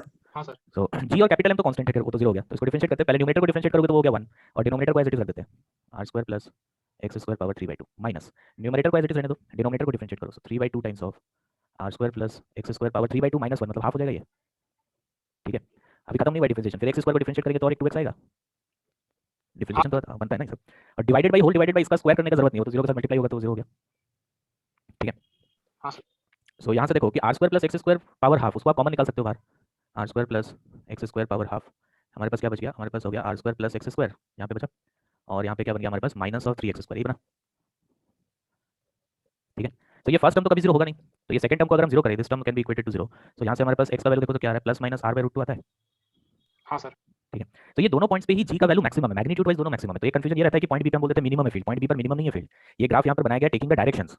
ठीक है, डायरेक्शन पॉजिटिव नेगेटिव है, इसलिए ये ग्राफ आपको ऊपर और नीचे से दिखाई दे रहा है, लेकिन दोनों पॉइंट ए और बी दोनों पे ही फील्ड का वैल्यू मैक्सिमम है। ये पॉइंट क्लियर समझ में आ रहा है? ये एक बहुत बड़ा ब्लंडर होता है एग्जाम में, यहाँ पे ये मिनिमम नहीं है पॉइंट बी पे फील्ड, मिनिमम फील्ड कितना है यहाँ पर एक्सिस पे, जीरो जीरो। है। ठीक है, मिनिमम फील्ड इज जीरो, तो इस चीज़ को एक ध्यान रखना है यहाँ पर कि net field is maximum at A and B, A और बी दोनों पॉइंट पे ही फील्ड मैक्सिमम है। ठीक है, जी मिनिमम एक्सिस पे कितना है, G minimum is zero at centre और extending to plus minus infinity, तो मिनिमम वैल्यू यहाँ पे जीरो है। तो समझ में आएगा, तो वैल्यू निकालने का आपको जरूरत यहाँ पे ये याद रखने की जरूरत नहीं है कि कितना है मैक्सिमम फील्ड, आपको ये एक्सप्रेशन याद है नेट फील्ड क्या होता है, आपको ये याद है कि कहाँ पर मैक्सिमम होता है, आपको एक्स का वैल्यू को पुट कर लेना आर बाय रूट 2। ठीक है, उसको याद रखने का कोई जरूरत नहीं है, उसको पुट करके निकाल सकते हो क्या होगा वैल्यू। ओके, हाँ सर। नेक्स्ट आगे बढ़िए। हाँ सर। अब देखो रिंग के लिए अगर हम लोग कैलकुलेट कर लिए तो एक डिस्क के लिए कैलकुलेट कर सकते हैं। ठीक है, जैसे मान लो एक यूनिफॉर्म मास डिस्ट्रीब्यूशन का डिस्क है, लेकिन डिस्क का ऑब्वियसली सरफेस पे मास है, तो मैं इसके लिए एक मास पर यूनिट एरिया डिफाइन कर रहा हूँ सिग्मा, सिग्मा इज कांस्टेंट, और मेरे को पॉइंट पी पे निकालना है कि नेट फील्ड क्या होगा। तो इस डिस्क को हम लोग इनफाइनाइट नंबर ऑफ रिंग्स में ब्रेक कर सकते हैं क्या? हाँ सर। तो एक एलिमेंटल रिंग यहाँ पे लेता हूँ, मान लो स्मॉल आर रेडियस का रिंग है और इसका थिकनेस है डी आर। इस एलिमेंटल रिंग के लिए, इस एलिमेंटल रिंग का अगर मैं मास लिखना चाहूँ, this is an elemental ring, इसका मास अगर हम लोग लिखेंगे तो इसका मास का सिग्मा टाइम्स ऑफ इसका एरिया बताओ कितना है, 2 pi r dr। Pi r 2 pi R D r. अब फील्ड निकालने का मेथड क्या है कि एक एलिमेंट के लिए फील्ड निकालो और फिर उसको इंटीग्रेट कर दो। तो क्या इस एलिमेंटल रिंग के लिए हमको ऑलरेडी मालूम है कि फील्ड लेफ्ट की तरफ आएगा टुवर्ड्स दिस एलिमेंटल रिंग, ये तो मालूम है ना आपको? हाँ सर। ठीक है, अब क्या हर एक एलिमेंटल रिंग के लिए लेफ्ट की तरफ ही आएगा? हाँ सर। तो डायरेक्ट इंटीग्रेट कर सकते हैं यहाँ पे इस डीजी को, तो नेट फील्ड अगर निकालना है पॉइंट पी पे तो मैं डायरेक्टली डीजी को इंटीग्रेट कर सकता हूँ। तो डीजी का वैल्यू लिखते हैं, डीजी हमारे पास देखो क्या था रिंग का एक्सिस पे, G into mass of the ring into X, ये डिस्टेंस है यहाँ पे, divided by small R Q, small R ये distance of point P from the circumference of this ring. तो वैल्यू पुट करते हैं, जी इंटू मास हो गया sigma times of 2 pi R D R. ठीक है, जी एम इंटू एक्स, ठीक, divided by कौन सा डिस्टेंस का क्यूब होगा, ये वाला डिस्टेंस लेंगे, इस डिस्टेंस का क्यूब होगा, हाँ हाँ सर। है ना? तो ये डिस्टेंस कितना है, x square plus are square. R square, इसका ये डिस्टेंस, ये तो अंडर रूट हुआ ना, क्यूब मतलब 3/2, इसका अंडर रूट आएगा ना ये वाला डिस्टेंस, हाँ सर। हाँ सर। उसका क्यूब। अब यहाँ पे ये स्मॉल आर वेरिएबल है कि कांस्टेंट है, वेरिएबल वेरिएबल है, तो इसको इंटीग्रेट कर पाओगे, एक्स यहाँ पर कांस्टेंट है, एक्स तो कांस्टेंट इंटीग्रेशन से बाहर लिया जा सकता है, देखो जी या फिर क्या बाहर आ जाएगा 2 पाई जी सिग्मा एक्स, ये सब कांस्टेंट है ना, इंटीग्रेशन में हमारे पास R D R whole divided by ये रहा term X square plus are square power 3/2। So small R का इंटीग्रेशन का लिमिट क्या लगेगा यहाँ पे, 0 to capital r, 0 to capital R. Integrate कर पाओगे क्या इसको, सब्स्टिट्यूट करना क्या sir substitute X square plus r R square, square x square plus r square. हाँ कर सकते हैं, X square plus are square को टी स्क्वायर ले लो, तो यहाँ से आर डी आर का वैल्यू डायरेक्टली हो गया टी डी टी। ठीक है, तो net field at point P कितना आ गया हमारे पास, 2 पाई जी सिग्मा एक्स, इंटीग्रेशन में ये आ जाएगा T D T divided by क्या आएगा टी क्यूब, तो D T by T square हो जाएगा क्या, ये हो गया क्या, आ रही है हाँ। 2 पाई जी सिग्मा एक्स, इसका इंटीग्रेशन हो गया -1 बाई टी, -1 बाई टी का मतलब हो गया under root of x square plus are square, r goes from 0 to capital R, तो 2 पाई जी सिग्मा एक्स, पहले आप चाहो तो जैसे माइनस साइन है तो आप पहले 0 पुट कर सकते हो स्मॉल आर को, तो ये 1 बाई एक्स हो जाएगा, माइनस ऑफ फिर कैपिटल आर पुट कर सकते हो, तो 1 by under root of x square plus are square हो जाएगा, है ना? समझ में आ रही है? माइनस साइन मैंने यूज करके लिमिट को उल्टा कर दिया, तो इसको थोड़ा सा रीअरेंज अगर करेंगे हम लोग तो इस तरह से रीअरेंज कर सकते हैं, 2 पाई जी सिग्मा एक्स को मैं अंदर मल्टीप्लाई कर दे रहा हूँ, so 1 minus x whole divided by under root of x square plus are square. Sir t square आ गया, t क्यूब आएगा वहां पर, tt बाय। एक ऊपर भी टी था ना, आर डी आर को टी डी टी पुट करोगे ना, अच्छा हाँ तो sir. T D T by T cube आएगा, इसको आप अगर याद रखना चाहो तो रखना, हाँ क्या चीज़, R D R D T T कैसे होगा? इसको डिफरेंशिएट कर दिया, इस इक्वेशन को डिफरेंशिएट करो, अच्छा हाँ सर ठीक है। इसको याद रखना है इस फॉर्मूला को।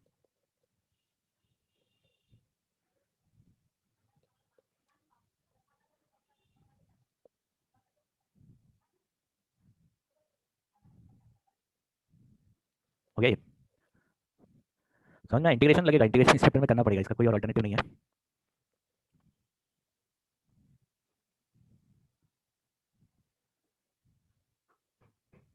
नेक्स्ट आगे चले क्या, तो तीन चीजें हुआ अभी तक, एक हो गया हमारे पास वायर, एक स्ट्रेट वायर या रॉड, दूसरा हुआ हमारे पास आर्क, है ना? अब इसी में हम लोग वेरिएशन कर रहे हैं, आर्क हो गया, उसी को आप एक रिंग बना दिए, फिर रिंग के सेंटर पे 0 है उसको एक्सेस पे निकालिए, ठीक है, फिर रिंग का यूज करके डिस्क के लिए हम लोग सॉल्व कर सकते हैं, तो एक स्टेप बाय स्टेप ऐसे आगे बढ़ सकते हैं। उसके बाद देखो कि स्फीयर्स के लिए करते हैं, ये थोड़ा सा ट्रिकी है पार्ट, यहाँ पे कुछ नया चीज़ें सीखेंगे हम लोग। दो तरीके से कर सकते हैं, जैसे आपके एनसीईआरटी में बोलता है कि शेल थ्योरम से आप डायरेक्टली कर सकते हो, लेकिन जब जेईई मेंस में क्वेश्चन आता है तो हर क्वेश्चन शेल थ्योरम से नहीं बनता है, तो कुछ और भी देखेंगे। पहले तो शेल थ्योरम देखते हैं कि क्या है, ये न्यूटन ने दिया था और इसका बेसिस उसको बाद में प्रूफ किया गया, न्यूटन ने कभी इसको प्रूफ नहीं किया, बाद में प्रूफ किया गया। उसने क्या बोला कि एक हॉलो शेल के लिए ये शेल थ्योरम दिया गया, कि हॉलो शेल के लिए क्यों दे रहा है, हॉलो स्फीयर के लिए क्यों दे रहा है, क्योंकि सॉलिड को तो हम infinite number of hollow shells का एक मतलब सिस्टम मान सकते हैं ना। तो हॉलो शेल के लिए क्या बोल रहा है, यूनिफॉर्म मास डिस्ट्रीब्यूशन है, अगर ये बहुत इंपॉर्टेंट टर्म है, ध्यान रखना, मास डिस्ट्रीब्यूशन अगर यूनिफॉर्म है तभी ये सब चीज़ हम लोग बोल सकते हैं। तो एक सेल आपको दिख रहा है जिसका रेडियस मान लो कैपिटल आर है और मास डिस्ट्रीब्यूशन यूनिफॉर्म है, तो मैं दो पॉइंट्स में इंटरेस्टेड हूँ, एक होगा पॉइंट आउटसाइड द शेल और एक है पॉइंट इनसाइड द शेल। तो आउटसाइड पॉइंट पर अगर आप निकालना चाहते हो कि शेल की वजह से क्या फील्ड होगा, then we can concentrate the total mass of the shell at its centre and find the field at point p which is outside the shell. ठीक है, तो आउटसाइड शेल के लिए हम क्या कर सकते हैं, सिमेट्री से बोल सकते हैं, क्योंकि इसका जो फील्ड होगा वो फील्ड बिल्कुल रेडियली सिमेट्रिक फील्ड है। ठीक है, तो ये एक इंपॉर्टेंट चीज होता है यहाँ पे कि फील्ड इज रेडियली सिमेट्रिक। समझ में आ रही है बात, मतलब स्मॉलर डिस्टेंस किसी भी डायरेक्शन में जाओ फील्ड का वैल्यू वही होगा। पॉइंट सम क्लियर, समझ में आ रही है बात क्या बोल रहा हूँ मैं। हाँ सर।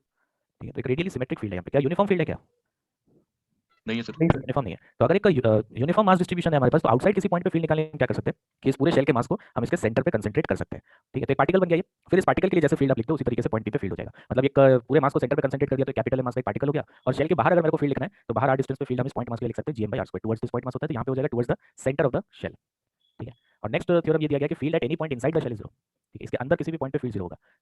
ठीक है, तो जो भी फील्ड होगा सिर्फ बाहर होगा, अंदर की तरफ कोई फील्ड नहीं होगा। समझ में आया कि ये दो थ्योरम्स क्या है।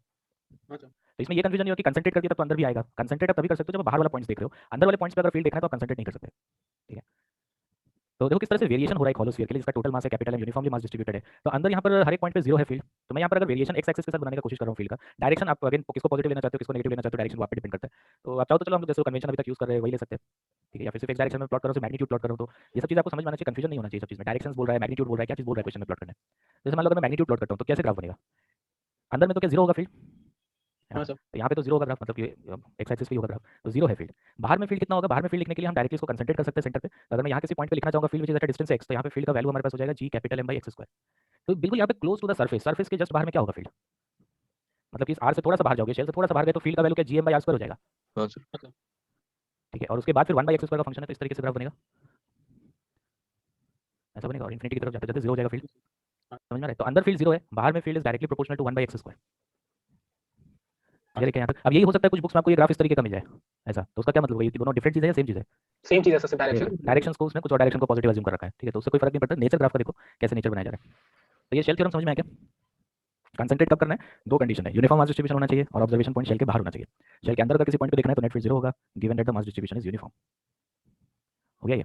हाँ सर।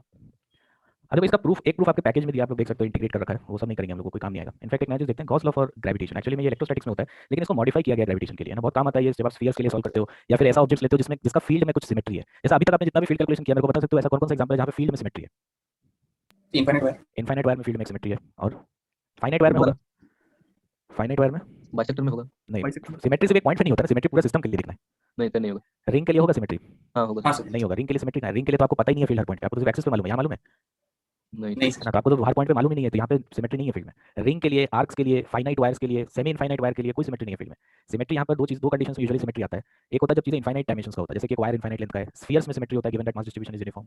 ठीक है, ये दोनों चीजें बहुत काम आता है यहाँ पे, तो इसको समझने का कोशिश करो, थोड़ा सा ट्रिकी हो सकता है तो गॉस। एक इनफाइनाइटली लार्ज प्लेट में हाँ, इनफाइनाइटली लार्ज प्लेट में भी सिमेट्री है। देखो गॉस लॉ को क्या बोलता है कि आपके पास अगर कोई भी एक मास है, मान लेते हैं m, तो हमको इसका फील्ड लाइंस हमको पता है, फील्ड लाइंस आके टर्मिनेट करता है इसमें, तो कुछ फील्ड लाइंस बनाते हैं यहाँ पर, एक पॉइंट मास में से टर्मिनेट करता है आकर, तो एक टर्म यहाँ पर डिफाइन करते हैं हम लोग ग्रेविटेशनल फ्लक्स, जिसको मैं रिप्रेजेंट करूंगा phi से। So gravitational flux is basically the number of field lines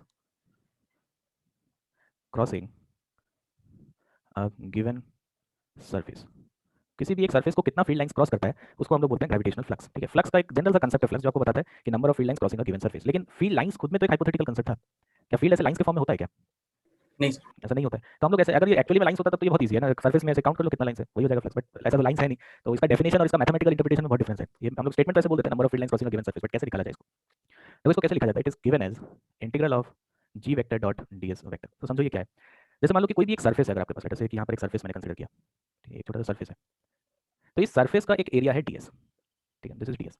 तो इस छोटा सा सरफेस के ऊपर हम देखेंगे कि फील्ड का क्या वैल्यू है यहाँ पे, ठीक है, सरफेस पे फील्ड का क्या वैल्यू है, जैसे फील्ड लाइन इस पे एंटर कर रहा है तो फील्ड का वैल्यू आपको अगर मालूम है तो वो हो गया g, और ये सरफेस का जो एरिया होता है, area is a vector quantity. ठीक है, और ये वेक्टर क्वांटिटी वेक्टर कौन सा डायरेक्शन होता है, is always perpendicular to the surface. आपको ये बोल सकता है कि अगर मैं एक सरफेस ले रहा हूँ तो एरिया वेक्टर इसका जो अगर एरिया ds है तो area vector is perpendicular to the surface, तो परपेंडिकुलर तो दो डायरेक्शन हो सकता है, मैं ऊपर भी ले सकता हूँ नीचे भी ले सकता हूँ। ठीक है, और सही बात है, आपका मर्जी आप कोई भी डायरेक्शन ले सकते हो given that it is an open या फ्लैट सर्फेस। अगर ये फ्लैट सर्फेस है तब उस केस में आपका मर्जी आप कोई भी डायरेक्शन को पॉजिटिव ले सकते हो, किसी भी डायरेक्शन में आप एरिया वेक्टर बना सकते हो। लेकिन अगर आपके पास एक क्लोज सर्फेस आ गया, क्लोज सर्फेस मतलब जैसे कि एक सिलेंडर हो गया, this is a close surface, एक क्यूब हो गया, this is a close surface, ठीक है, तो एक ऐसा क्लोज सर्फेस अगर हमारे पास आ जाता है तो क्लोज सर्फेस के लिए द आउटवर्ड डायरेक्शन या the outward perpendicular is taken as positive. ये कन्वेंशन है हमारे फिजिक्स में कि क्लोज सर्फेस में हम लोग एरिया वेक्टर को हमेशा कैसे लेंगे, आउटवर्ड डायरेक्शन में लेंगे। जैसे कि अगर इस सर्फेस के लिए लिखना है कोई एरिया वेक्टर तो बाहर की तरफ जो डायरेक्शन होगा that will be taken as positive. अगर यहाँ पे जो सर्फेस है इसके लिए आपको एरिया वेक्टर लिखना है तो बाहर के डायरेक्शन को हम लोग पॉजिटिव लेंगे। ठीक है, आपको इस क्यूब के लिए लिखना है तो क्यूब में अगर ऊपर वाला सर्फेस के लिए लिखोगे तो outward direction will be taken as positive. इस सर्फेस के लिए यहाँ पे लिखना है outward direction will be taken as positive. तो एक एक सर्फेस के लिए अलग अलग लिखिए, समझ में एरिया वेक्टर कैसे लेना है। हाँ सर। तो यहाँ पर हम लोग आप देखोगे क्लोज सर्फेसेस में ज्यादा इंटरेस्टेड रहते हैं। तो जब हम क्लोज सर्फेस में इंटरेस्टेड रहते हैं तब उस टाइम पर हम लोग फ्लक्स को क्या लिख सकते हैं, we can write this as integral sign में यहाँ पर एक सर्कल बना सकते हैं। ये सर्कल का मतलब क्या होगा, this circle indicates that the flux is calculated over the close surface. Close surface मतलब क्लियर है, जैसे सिलेंडर हो गया, क्यूब हो गया, स्फीयर्स हो गया, ये सब क्लोज सर्फेस है। आप एक प्लेट ले लोगे तो वो सब ओपन सर्फेस है, फ्लैट सर्फेस है। तो हम लोग फ्लक्स कैलकुलेट करेंगे ओवर द क्लोज सर्फेस। ठीक है, समझ में आ रही है बात। हाँ सर। देखो थोड़ा सा टाइम लगेगा, एक बार जब तक कुछ क्वेश्चंस में इसको यूज नहीं करेंगे तब तक थोड़ा सा दिक्कत होगा, कोशिश करो समझने का क्या है। तो क्लोज सर्फेस में अगर मैं कैलकुलेट करूँ G vector dot D S vector then this value will come out to be, जो फ्लक्स आप कैलकुलेट कर रहे हो over the through the close surface that is minus of 4 pi into G which is the gravitational constant into total mass enclosed inside that close surface. ठीक है, total mass enclosed inside that surface, ये हमारे पास Gauss law for gravitation. Sir वो close surface मतलब हमको assume करना होगा कि यहाँ पे ये closed- आपको एज्यूम करना पड़ेगा, तो इसका कुछ रूल्स मैं आपको बताऊंगा कैसे एज्यूम कर सकते हो। तो यहाँ पर जरा ये एम एनक्लोज यहाँ पे क्यों आ रहा है, जैसे मान लो कि क्लोज सर्फेस ऐसा बताओ, जैसे उसका क्लोज सर्फेस है ना।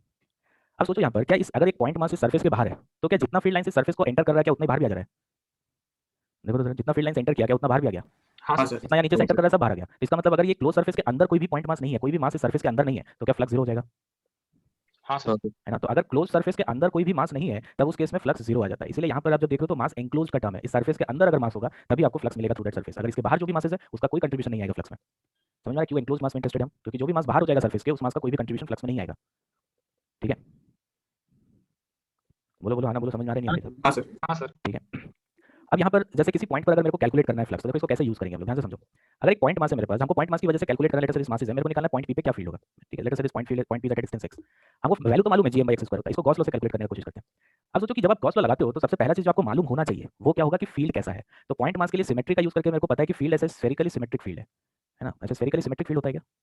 ये एक इंपॉर्टेंट पॉइंट है, आपको गॉस लॉ लगाते टाइम आपको पहले से फील्ड के बारे में मालूम होना चाहिए तब आप गॉस लॉ लगा पाओगे। समझ में आ रही है बात। तो ऐसा हाँ सर। स्फेरिकली सिमेट्रिक फील्ड है। अब पॉइंट पी पे मेरे को निकालना है कि कितना फील्ड होगा, फील्ड का इंटेंसिटी क्या होगा, वैल्यू क्या होगा। मेरे को क्या मालूम है यहाँ पे एक ऐसा सर्फेस बनाने का कोशिश करेंगे हम लोग जिस सर्फेस के हर एक पॉइंट पे, ठीक है, एक ऐसा सर्फेस बनाने का कोशिश करेंगे, एक ऐसा क्लोज सर्फेस बनाने का कोशिश करेंगे उस सर्फेस का हर एक पॉइंट पे फील्ड का मैग्नीट्यूड सेम हो जाए। देखो ये लेफ्ट हैंड साइड वाला इंटीग्रेशन को सॉल्व करना है, तो इंटीग्रेशन को सॉल्व करने का मेथड देखो कैसे हम लोग एक ऐसा सर्फेस चूज करने का कोशिश करते हैं जहाँ पे देखो अगर जी का वैल्यू मैग्नीट्यूड अगर सेम हो जाए तो क्या इंटीग्रेशन से बाहर आ जाएगा। अगर ये कांस्टेंट हो गया हर एक जगह तो क्या बाहर आ जाएगा इंटीग्रेशन से, हाँ सर। है ना। जी वेक्टर और डीएस वेक्टर के बीच एक डॉट प्रोडक्ट है, मतलब अगर ये एंगल भी अगर कांस्टेंट हो जाए तो क्या वो cos थीटा वाला टर्म भी इंटीग्रेशन से बाहर आ जाएगा, हाँ सर। है ना। तो इंटीग्रेशन को इजी करने की कोशिश करते हैं। तो सोचो यहाँ पे कैसा सर्फेस लेना चाहिए। अगर मैं यहाँ पे एक स्फीयर ले लूँ, है ना, स्फीयर एक क्लोज सर्फेस है कि नहीं, क्लोज सर्फेस है क्या स्फीयर। हाँ सर। ठीक है, तो ये एक तरह का this is a close surface. और इंपॉर्टेंट चीज़ है कि आप जिस पॉइंट पे फील्ड का वैल्यू कैलकुलेट करना चाहते हो आपका क्लोज सर्फेस उस पॉइंट से पास होना चाहिए। ठीक है, पॉइंट पी कौन सा पॉइंट है, where field is to be calculated, is to be calculated must lie on the closed surface considered। जो क्लोज सर्फेस आप कंसीडर करोगे उसके ऊपर पॉइंट पी आना चाहिए, जहाँ पे आपको फील्ड निकालना है वो पॉइंट आना चाहिए। अब सोचो पॉइंट पी पे आपको ये तो पता है कि फील्ड का डायरेक्शन क्या है, फील्ड होगा टुवर्ड्स द पॉइंट मास, है ना। पॉइंट पी पर एक छोटा सा एलिमेंट देखते हैं यहाँ पे डीएस, इसका एरिया है डीएस। फील्ड का डायरेक्शन आपको क्या मालूम है, क्या पॉइंट पी पे फील्ड इस डायरेक्शन में होगा, रेडियली इनवर्ड होगा। हाँ सर। ठीक है, और एरिया वेक्टर किधर होगा, डीएस वेक्टर किधर बनेंगे, बाहर की तरफ। बाहर क्लोज सर्फेस है तो रेडियली आउटवर्ड हो जाएगा। ठीक, अब सोचो यहाँ पर एक पॉइंट के बारे में सोचो, यहाँ पर एक छोटा सा एलिमेंट में लेता तो इस एलिमेंट पे जो फील्ड होता क्या वो ऐसे रेडियली इनवर्ड होता इधर होता क्या, हाँ सर। हाँ सर। इसका भी एरिया वेक्टर ऐसे रेडियली बाहर होता। ठीक है, तो कोई भी पॉइंट सर्फेस पे ले लिया जाए तो क्या इस सर्फेस पे, क्योंकि एक स्फीयर है तो हम बोल सकते हैं कि सर्फेस पे हर एक पॉइंट पे फील्ड का वैल्यू सेम होगा, मैग्नीट्यूड सेम होगा। हाँ सर। और क्या हर एक पॉइंट पे जी वेक्टर और डीएस वेक्टर के बीच में 180 डिग्री का एंगल है हमेशा। हाँ सर। तो देखो ये फ्लक्स का वैल्यू क्या लिख सकते हैं, सर फ्लक्स अगर का ये वैल्यू मतलब मास है इसका फील्ड यूनिफॉर्म नहीं होता तब तो अलग अलग पॉइंट पे जी और डी यूनिफॉर्म तो है भी नहीं, ये फील्ड कहाँ यूनिफॉर्म है, वो सिमेट्रिक अगर नहीं होता। सिमेट्रिक नहीं होता तो ये गॉस लॉ नहीं लगा सकते, गॉस लॉ से सिमेट्रिक फील्ड्स के लिए ही लगा सकते हैं। ठीक है सर। ठीक है, तो ये वैल्यू क्या हो जाएगा, इसको एक्सपेंड करते हैं, जी डॉट डीएस है हमारे पास, इसको देखो एक्सपेंड करते हैं, ये हो जाएगा हमारे पास for entire surface G vector का मैग्नीट्यूड इज जी, डीएस का मैग्नीट्यूड डीएस, और एंगल कितना हो गया इन दोनों के बीच में 180 डिग्री। ठीक, सो cos 180 हो गया माइनस, क्या हर जगह मैग्नीट्यूड सेम है तो इंटीग्रेशन से बाहर लिया जा सकता है ना। हाँ और ये सर। इंटीग्रल ऑफ डीएस, अब देखना डीएस वेक्टर नहीं है ये मैग्नीट्यूड हो गया, तो ऐसे छोटे छोटे एरियाज को अगर मैं ऐड करता जाऊंगा तो टोटल एरिया क्या मिलेगा, सरफेस का टोटल। सरफेस एरिया मतलब 4 पाई एक्स स्क्वायर मिलेगा, हाँ सर। है ना। अब गॉस लॉ हमको क्या बता रहा है कि total flux which is minus of G times of 4 pi x square is equal to negative of 4 pi capital G into total mass include, कितना मास है सर्फेस के अंदर, M। Small m। तो यहाँ से हमारे पास जी का वैल्यू कितना आ गया, 4 पाई कैंसिल आउट हो गया, G times small m by x square आ रहा है। हाँ सर। ठीक है, ये तो मालूम है हमको पॉइंट मास के लिए जीएम बाई एक्स स्क्वायर आना चाहिए था। समझ में सर कैसे यूज लेकिन करें? हाँ, जो काम मतलब से डायरेक्टली हो रहा था उसके लिए हम इतना सारा काम कौन सा डायरेक्टली हो रहा था? वो तो डायरेक्टली मालूम था ना कि वो जीएम ये तो मैं आपको एग्जांपल लेके बता रहा था कि गॉस लॉ को यूज कैसे कर रहा है। ऑब्वियसली पॉइंट मास के लिए यूज नहीं करेंगे आगे, वो तो हमको मालूम है जीएम बाई स्क्वायर है। ठीक ये है मैं आपको ये बता रहा था कि गॉस लॉ यूज कैसे करते हैं। ये सबसे सिंपलेस्ट केस है जहाँ पे आप गॉस लॉ यूज कर सकते हो। एक इनफाइनाइट वायर का कैलकुलेट करके कोशिश करना गॉस लॉ से कैसे होता है क्या। अभी स्टार्ट हुआ है, इस पे बहुत सारे एग्जांपल्स न्यूमेरिकल्स करेंगे। गॉस लॉ थोड़ा सा बहुत लोगों को हो सकता है कुछ भी समझ में नहीं आया होगा गॉस लॉ में, फिर भी एक बार देखो, नेक्स्ट क्लास से फिर से करेंगे इसको। एक बार में नहीं समझ में आता ये फर्स्ट टाइम में जल्दी। सर हाँ। सर ये ग्रेविटेशनल फ्लक्स ये कौन सा फिजिकल क्वांटिटी को डिफाइन करता है, मतलब ये कैलकुलेट करके हमें मिलता क्या है? ये फ्लक्स का जो कंसेप्ट है, ये फ्लक्स का कंसेप्ट निकाला जाता है फील्ड कैलकुलेशन के लिए। ये हाइपोथेटिकल कंसेप्ट है ये भी फ्लक्स, जो आपको ये फ्लक्स का कंसेप्ट बनाया गया to calculate the value of field intensity at certain points. अच्छा ठीक। ठीक है, फ्लक्स का आपको यूज दिखेगा जब आप स्पेशली फ्लक्स का मेनली यूज पड़ता है इलेक्ट्रोमैग्नेटिज्म चैप्टर में, जैसे आपने 19th में शायद फैराडेज लॉ वगैरह पढ़ा होगा, तो फ्लक्स का वहां पर आपको यूज ज्यादा